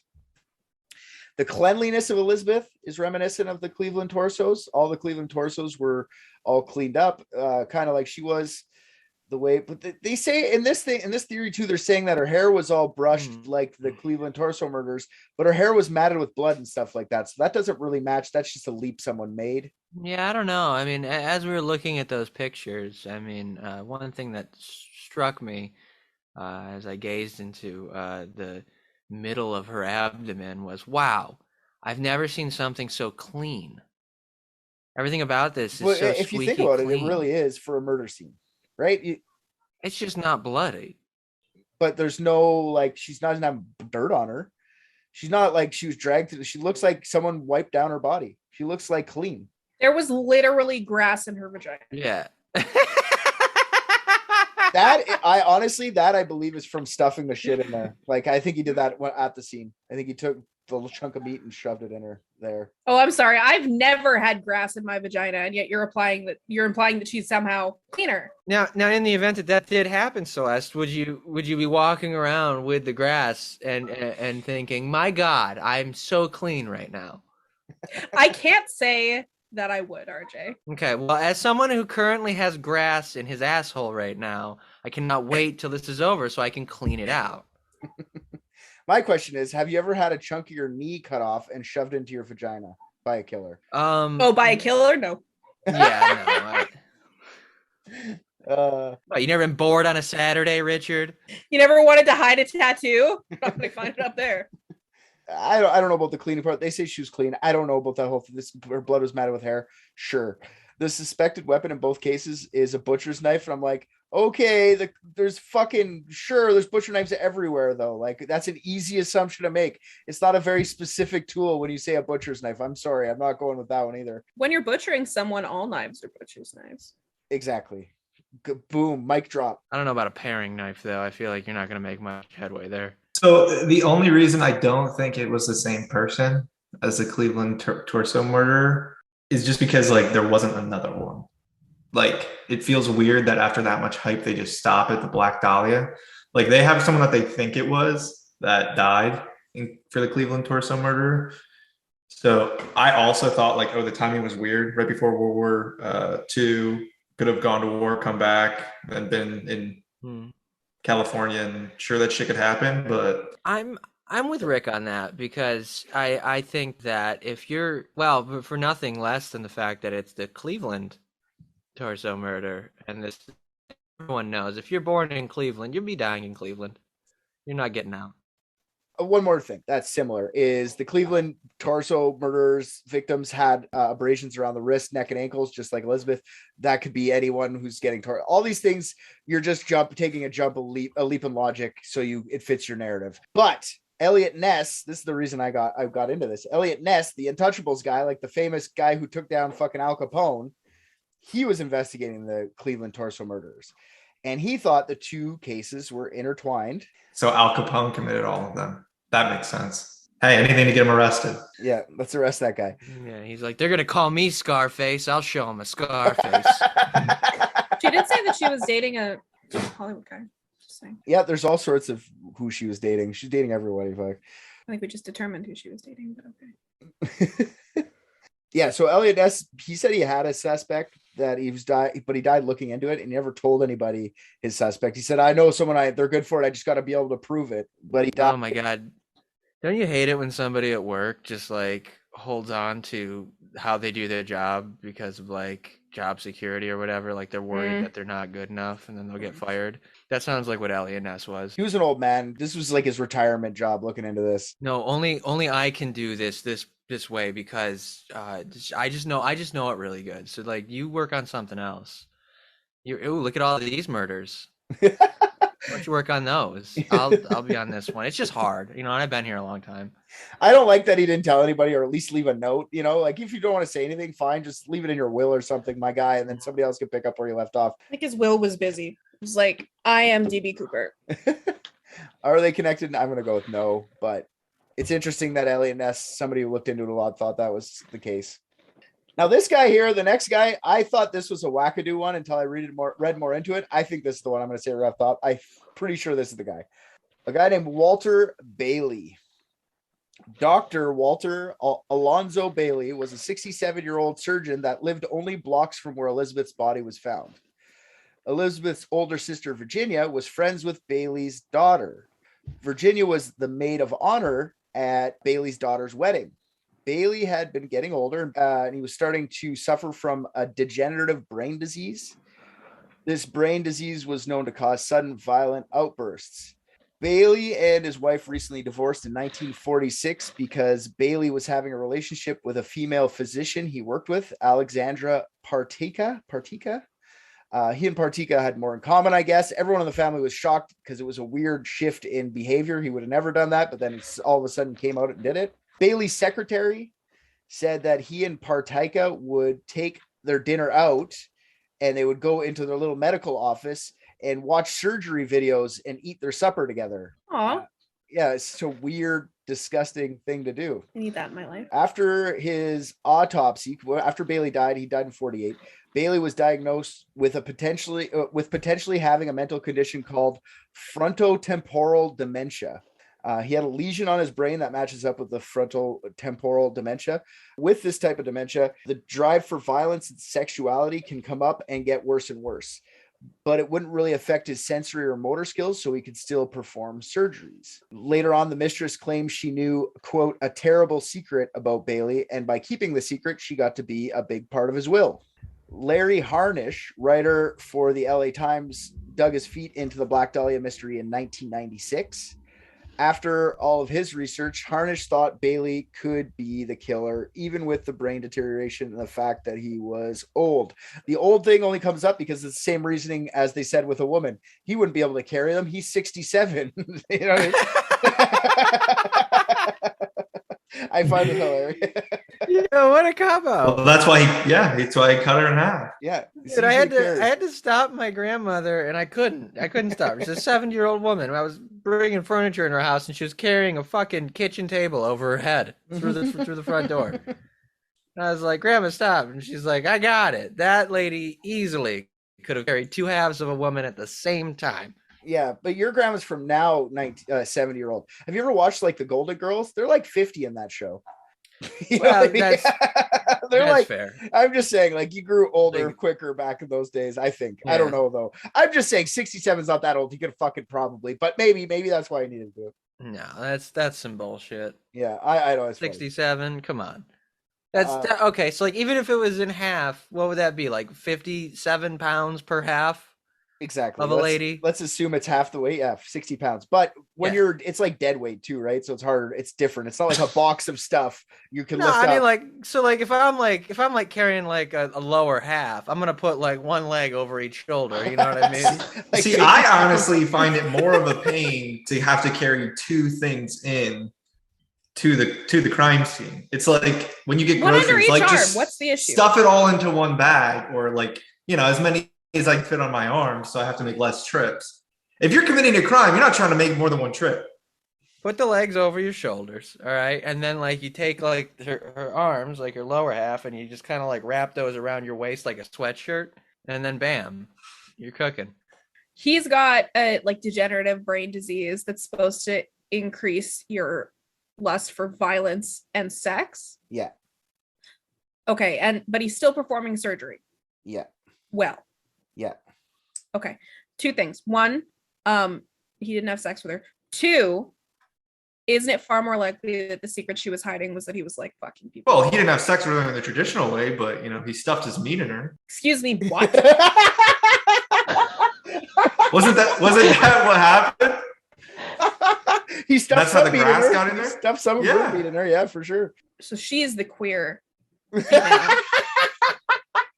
No, my question is, isn't the secret far more likely that he was having sex with patients on the operating table? I'm just saying. Yeah, but maybe it was consensual. No. I mean, it could be. Like, I mean, I imagine he was probably like cutting into an arm and got like really hard with that brain disease. Surprise! The problems, there's a bunch of problems with this. Okay, so frontotemporal dementia is just a guess. This is after they did a autopsy on him. They saw that he had this deterioration in his brain. They're just guessing that he could have had that. It might have been fucking with him even more in different ways. So why was he considered in the first place? He died like a year later, right? The big secret his mistress had been keeping was theorized that it wasn't the murder of Elizabeth. It was that he was performing illegal abortions on the side and wasn't telling anyone. And the mistress knew and just didn't say anything. Oh, he was the hero. For money? For money, yeah, probably. Yeah, so like good-ish guy. Yeah, none of this has been proven by anyone, murder, abortion, anything. So the main piece of evidence here is that the family connection between Bailey's daughter and Elizabeth's sister, the fact that he was a surgeon and in close proximity to Elizabeth's body to his ex-wife's house. Like literally her house was a 5-minute walk away from where they found her body. Who's the closest surgeon? Yeah, and here's the biggest kicker for me. If that doesn't convince you, John Douglas was consulted by our researcher Harnish. John Douglas, the Mindhunter guy, creator of criminal profiling and the first guy to ever say the word serial killer, coined that term. Unsub.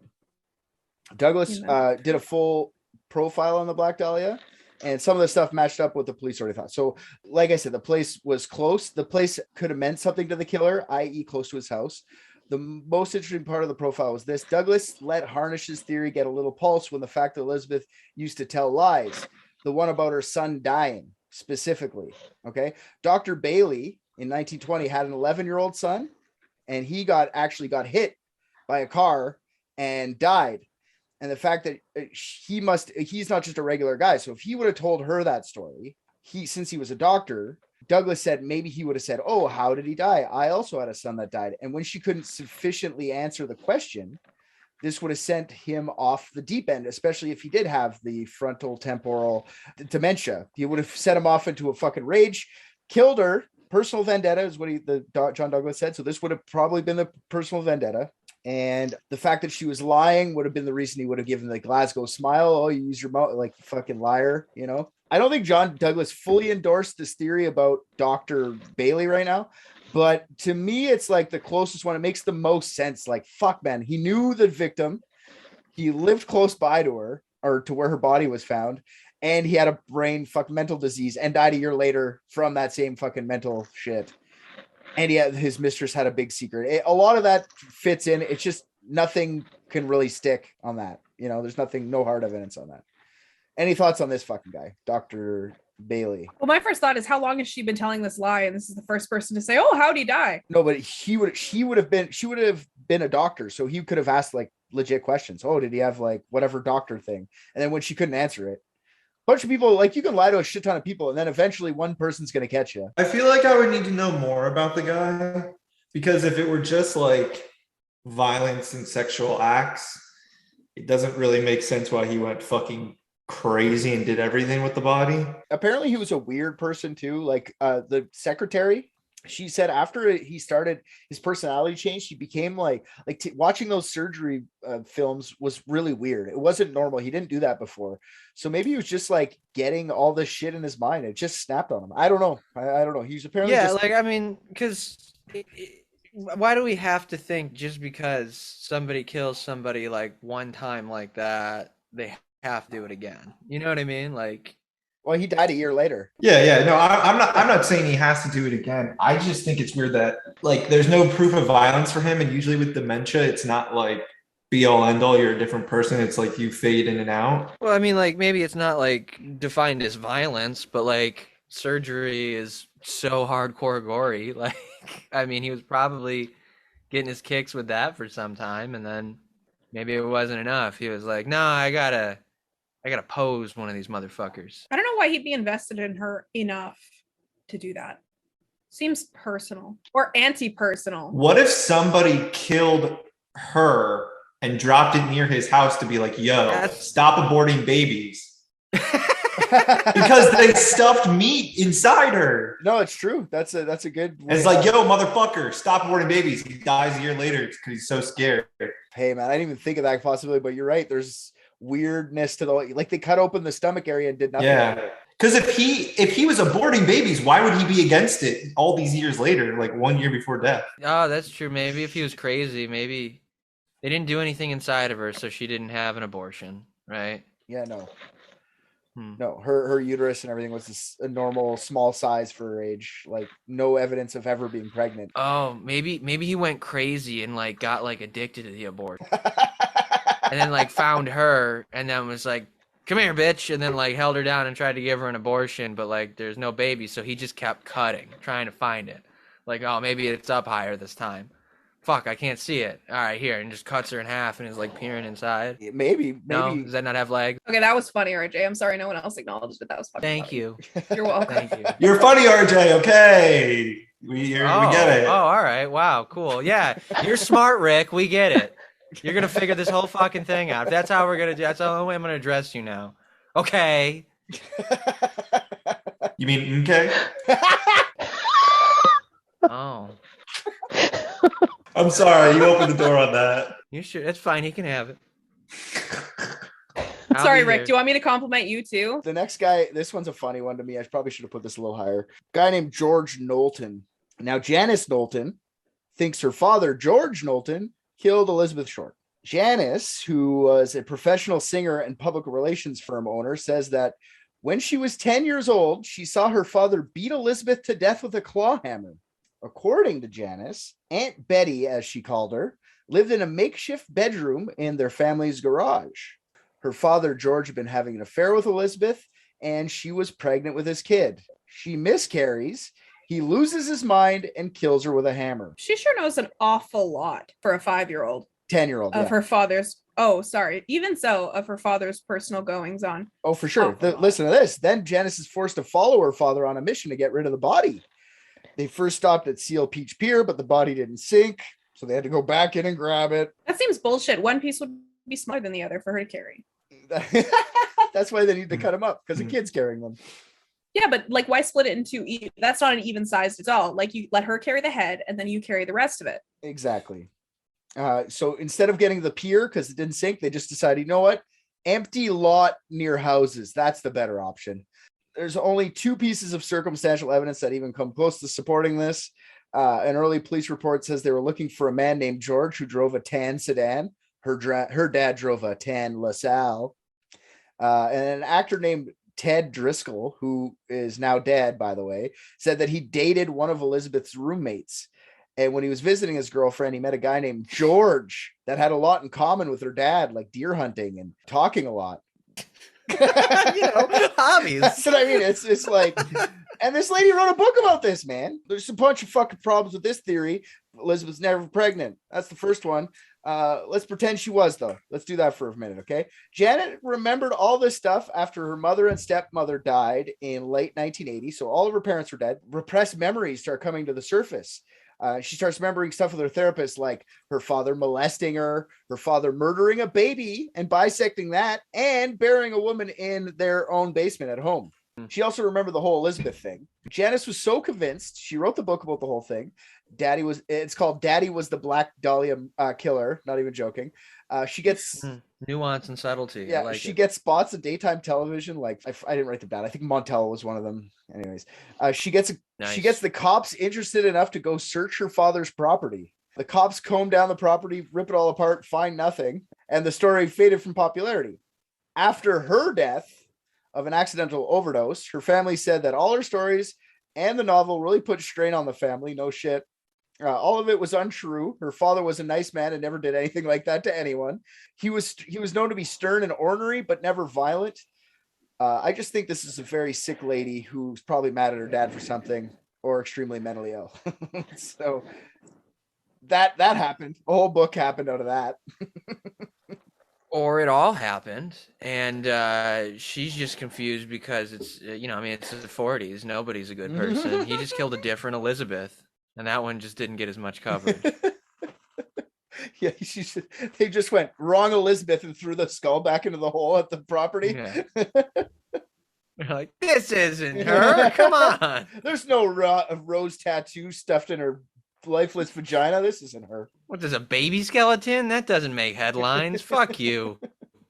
Yeah, so that one's done. So the last, actually, I forgot about that one. There's Mark Hansen and one more guy, and these guys are the other 2 big boys that people believe a lot. So Mark Hansen was the owner of the Florentine Gardens, the nightclub that was in front of where Elizabeth lived. Mark Hansen was also a huge fan of Elizabeth. Elizabeth had stayed at his house many times in the few months before her murder. She apparently rejected many of his sexual advances, enough for the police to look into him. Hansen also spoke with her on the phone on January 8th, making him one of the last people to speak with Elizabeth. When the police questioned Hansen about the conversation a couple different times, both different times he had different versions of what happened during that conversation. I couldn't figure out what his two lies were, but he said two different things, apparently. The LAPD thought Elizabeth was rejecting his advances because she was a secret lesbian and she was using her sexuality to get men to buy her way into clubs and suppers and stuff.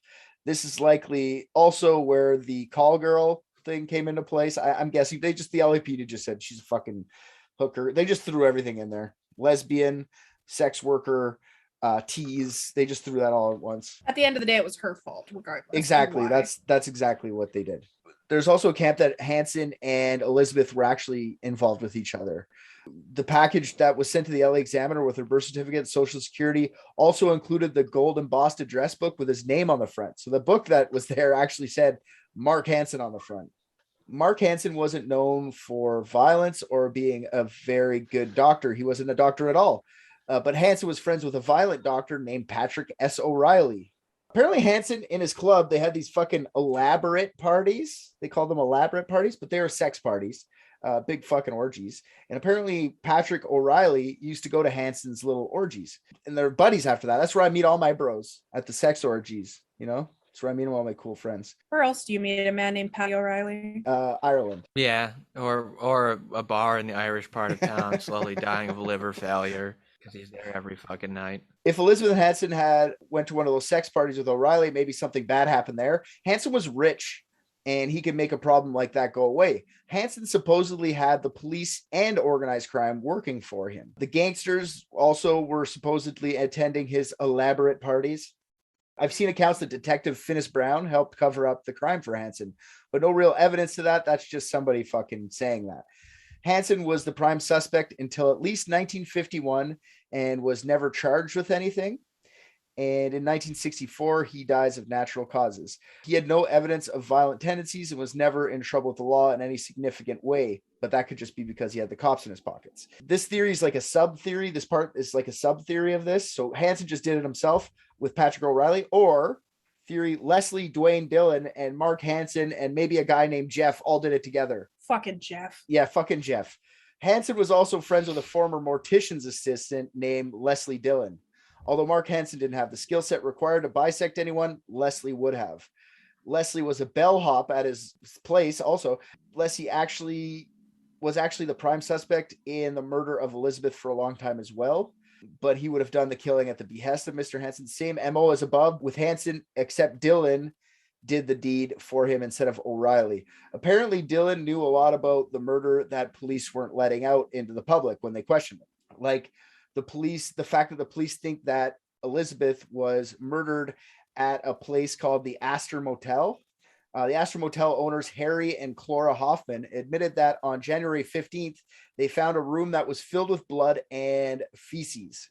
Other witnesses that stayed at the hotel that same day claimed to have seen a woman with dark hair that fit Elizabeth's description and a man that fit Hansen's description staying in that very room.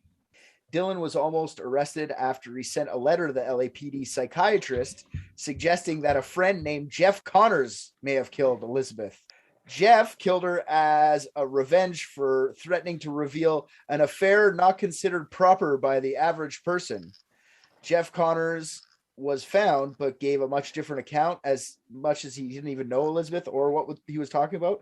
Police didn't think Jeff Connors existed. They just think that it was Dillon pretending to be someone else. Either way, was the revenge Dillon talking about apparent pregnancy with Mark Hansen? Autopsy says no pregnancy. Remember, if not the pregnancy, Dillon's second reason for the murder was that Elizabeth was involved with a gang that was robbing motels.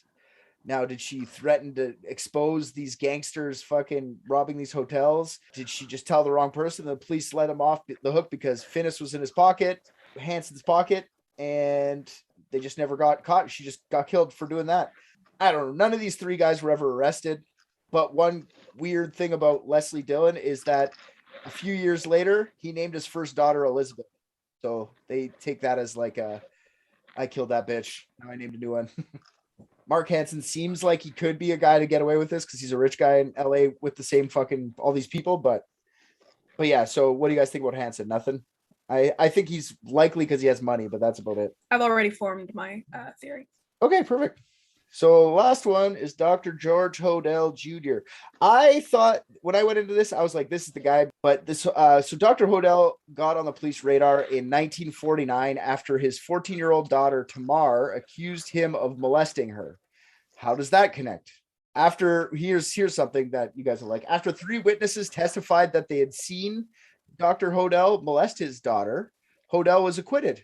The court was like, nah, you know what? Witnesses, you can go free, Dr. Hodel.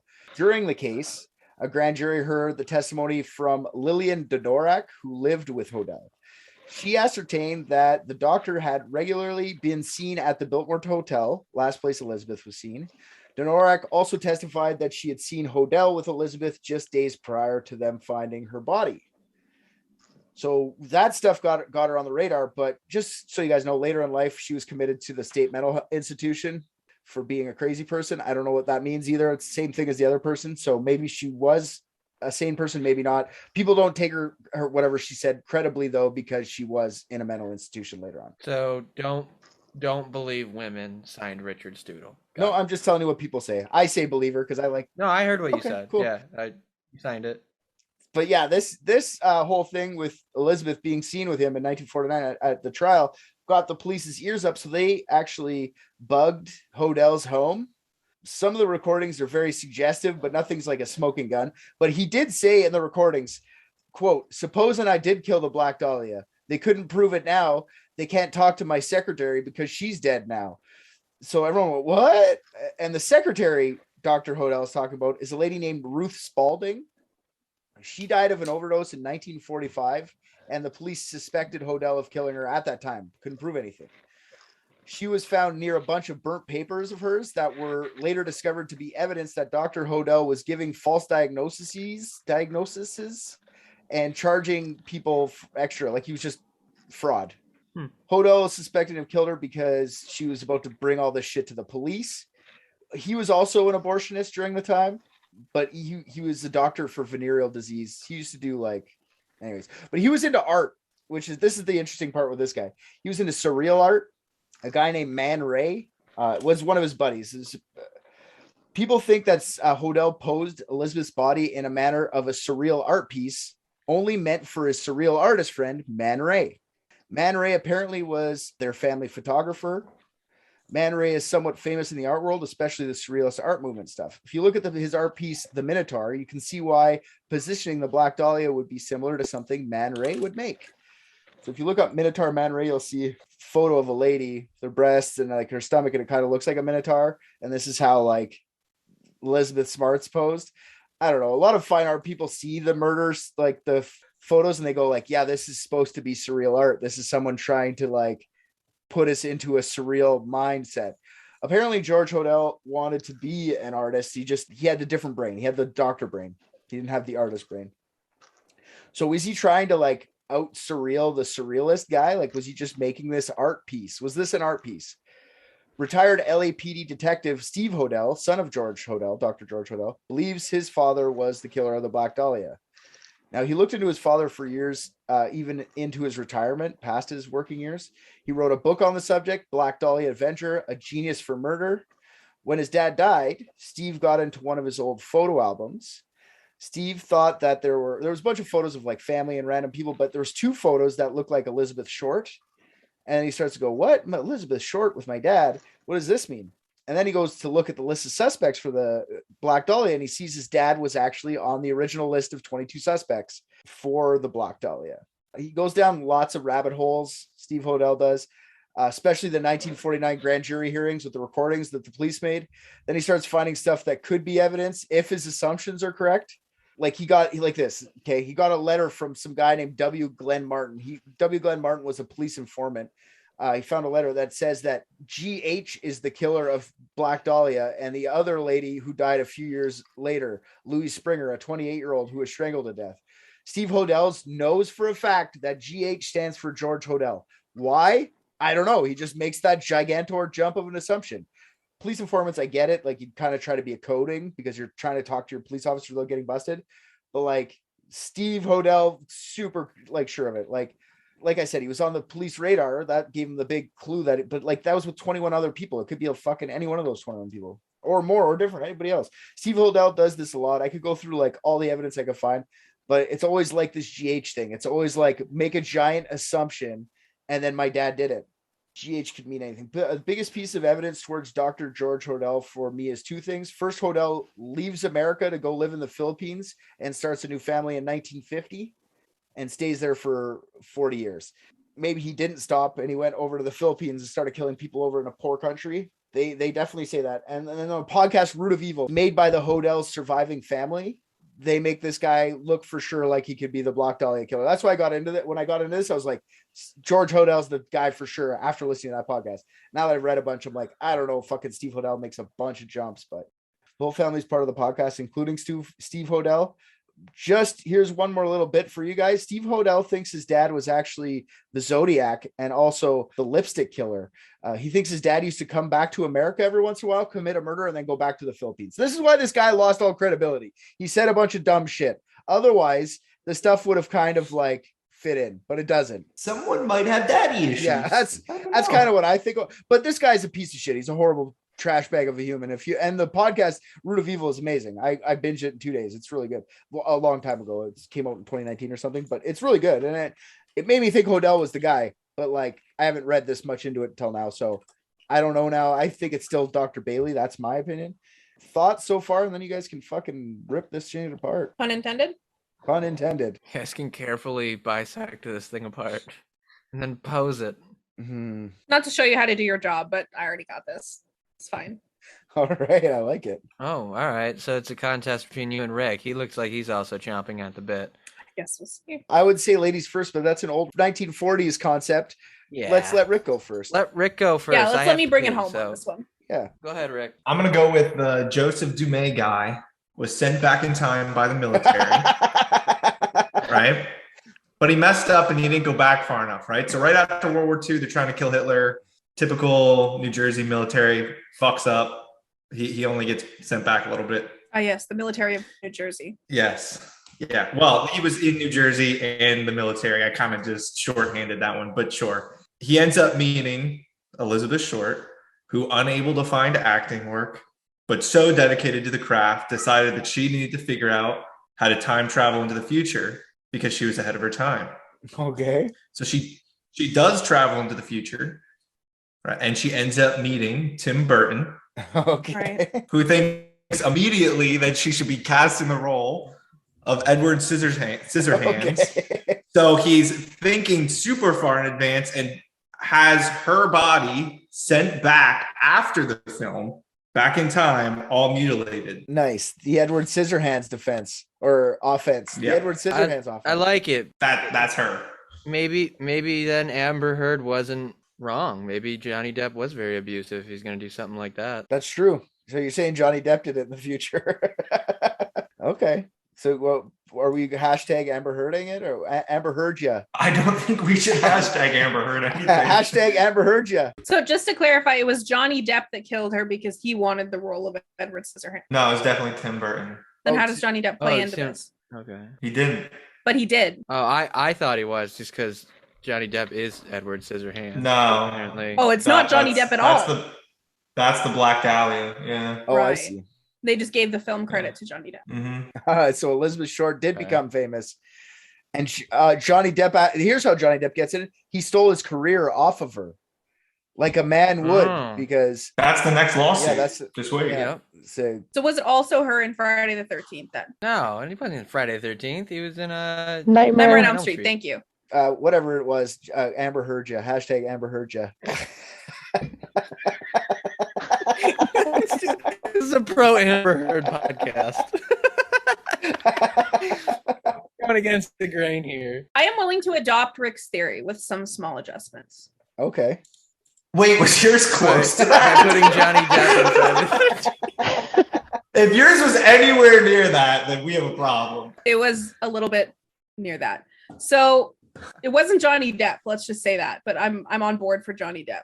I also like that ties into RJ's thing about how like everyone was a shitty actor back then, and she was actually a great actress of her time. And so she had to travel through time to be a good actress now. So I like that. But no, hear me out, okay?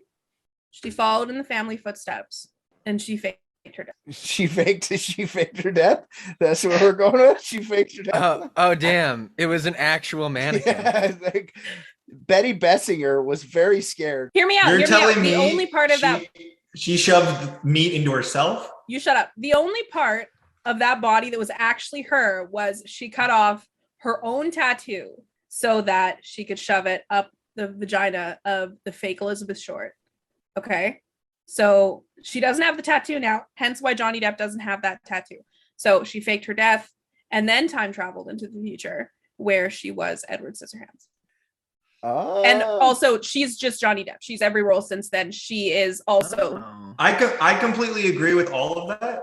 The one thing I just want to say is let's raise our glasses to Dr. Walter Alonso Bailey, because that poor motherfucker looked outside his window and thought that he was being targeted. He's the targeted individual. That's why he took her out. Yeah, I think like both of those are very asinine, and I like them both. That's fucking uncalled for. Although her killing herself and trying to kill somebody else, like that's why she gave the Glasgow smile, because the only thing that kind of looked different was her mouth. So she had different. Well, suicide was my first theory, but yeah. Too much facial beating to be a suicide. I mean, you cannot tell me that she would not have been in a Tim Burton movie if she was alive today. I'm sorry. That's what I'm saying. But she literally looks like every single person that Tim Burton has ever It literally directed looks like Corpse Bride. Yeah. Yeah. That's right. I think Orson Welles did it. His real name's George. Tossing George around. Yeah. GH. And he did have a temper. And they said that they went to the same restaurants together. Maybe she kept eating food off his plate and he just got pissed at her. and then he's like, I'm gonna fucking eat you. But so he opened up her jaw so she could eat like a snake. Oh yeah, you like to eat, bitch? Here's these leftovers. And then he was gonna eat her, but it doesn't hold water. I think Orson Welles would have finished her, so maybe he did eat half of her. He could have. Maybe just that middle inch. Maybe she was an inch taller than they thought. That's what I said. She looked shorter. 1949, Orson Welles was handsome, I believe. He wasn't as chumbo self that he was Fuck back off, then. he was. Well, until he look, he got some of that liver. Then he just started eating people. Come on. 1947 Orson Welles. Come on. He looks like he's got a degenerative brain disease. No, he looks like he's wearing a fake face. Look at that. That's Elizabeth's face. He looks zonked out on Quaaludes, and like someone just placed that cigarette there while he was like, ugh. This is actually the movie from Man from Shanghai too. No, that's not his real face. Look at any of those other photos. That man's wearing a mask of some sort. Mask that's too smiley. Look at that. You can see the line. The crease like coming from his ear. If they didn't have good actors back then, I don't think they had good makeup artists either. But... Yeah, now look up Orson Welles 1985. Yeah, that's a little different. Yeah. That's where she time traveled to. Come see me in the future. I'll make you eat my leftovers. Yeah. Jesus. Yeah, that was pretty gruesome. You're welcome. I'm glad I did that for us. Liz or Abigail. Yeah. You got to you listen to this whole thing. I trust that you wanted this solved. We gave you 6 solves. You get to pick the one that you think is the most solved. Well, I'm like you. When I came into it, I thought it was Hodel. Yeah. But Dr. Bailey seems like a better option now. I think you're right, but I think the time travel. I think you forgot about the time travel, and that is a good theory. I don't want to have to remind you that Edward Scissorhands looks a lot like her. They have the same hair. That's sure. That's true. Did Edward Scissorhands have grass stuffed in his pussy though? Ooh, probably. He couldn't do much with his pussy. He definitely had a pussy because he couldn't piss. If he was a guy, that was gone after a while. Well, he was put together from spare parts. She was That's taken correct. apart. So they put her back together to make Edward Scissorhands. There It you was go. Vincent Price. Vincent Price did it. There you go. Were they able to figure out when people actually died at that time? Like if they were missing for a while, were they able to like figure out like time of death and shit? They said 10 hours before they found her, so late okay. night on the 14th. But also, they said it's hard to tell because she's emptied of blood. So, but one of the things I forgot to mention about Bailey that I forgot to write in there was the day Bailey died, his son, remember he said he had a son that died, was on January 13th, which would have been 2 days before they found Elizabeth. So they figure maybe he fucking set it up so it was the exact same day that his kid died too, like when he lost his shit. But it doesn't go into the whole mental illness thing. I forgot about that part. I was going to write that in today. But it doesn't go, like, if you're just mental illness snapping, you're not going to set up this big, long, elaborate plan. You're going to fucking just snap, right?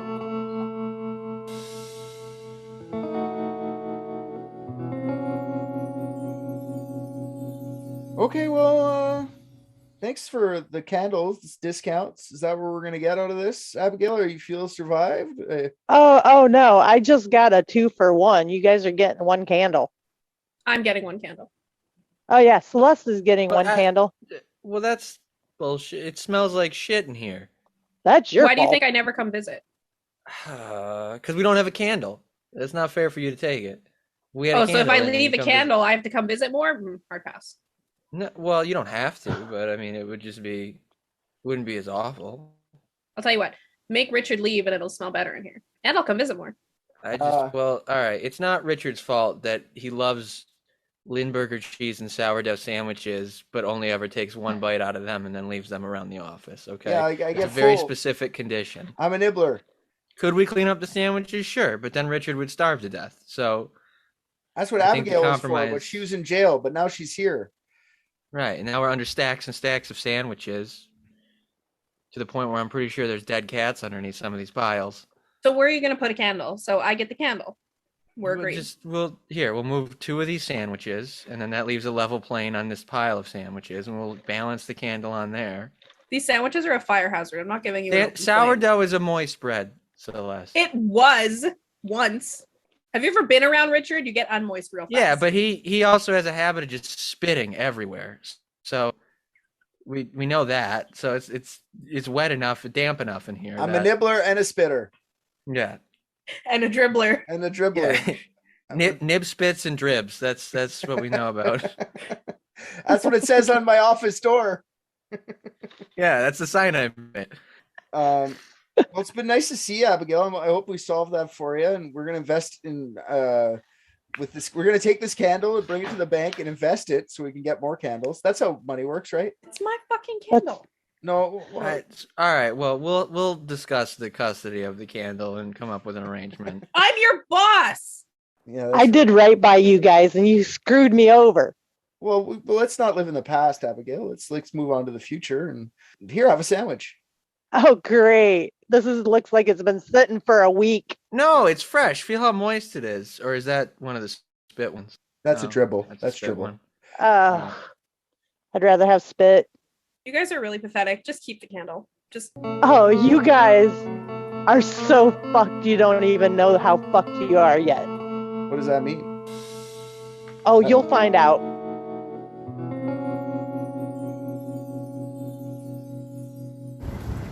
I just watched Private Dicks and I think RJ's the funniest. What? Come on. Hey there, all you private dickheads. That's probably not the name we're gonna stick with. Anyways, RJ here.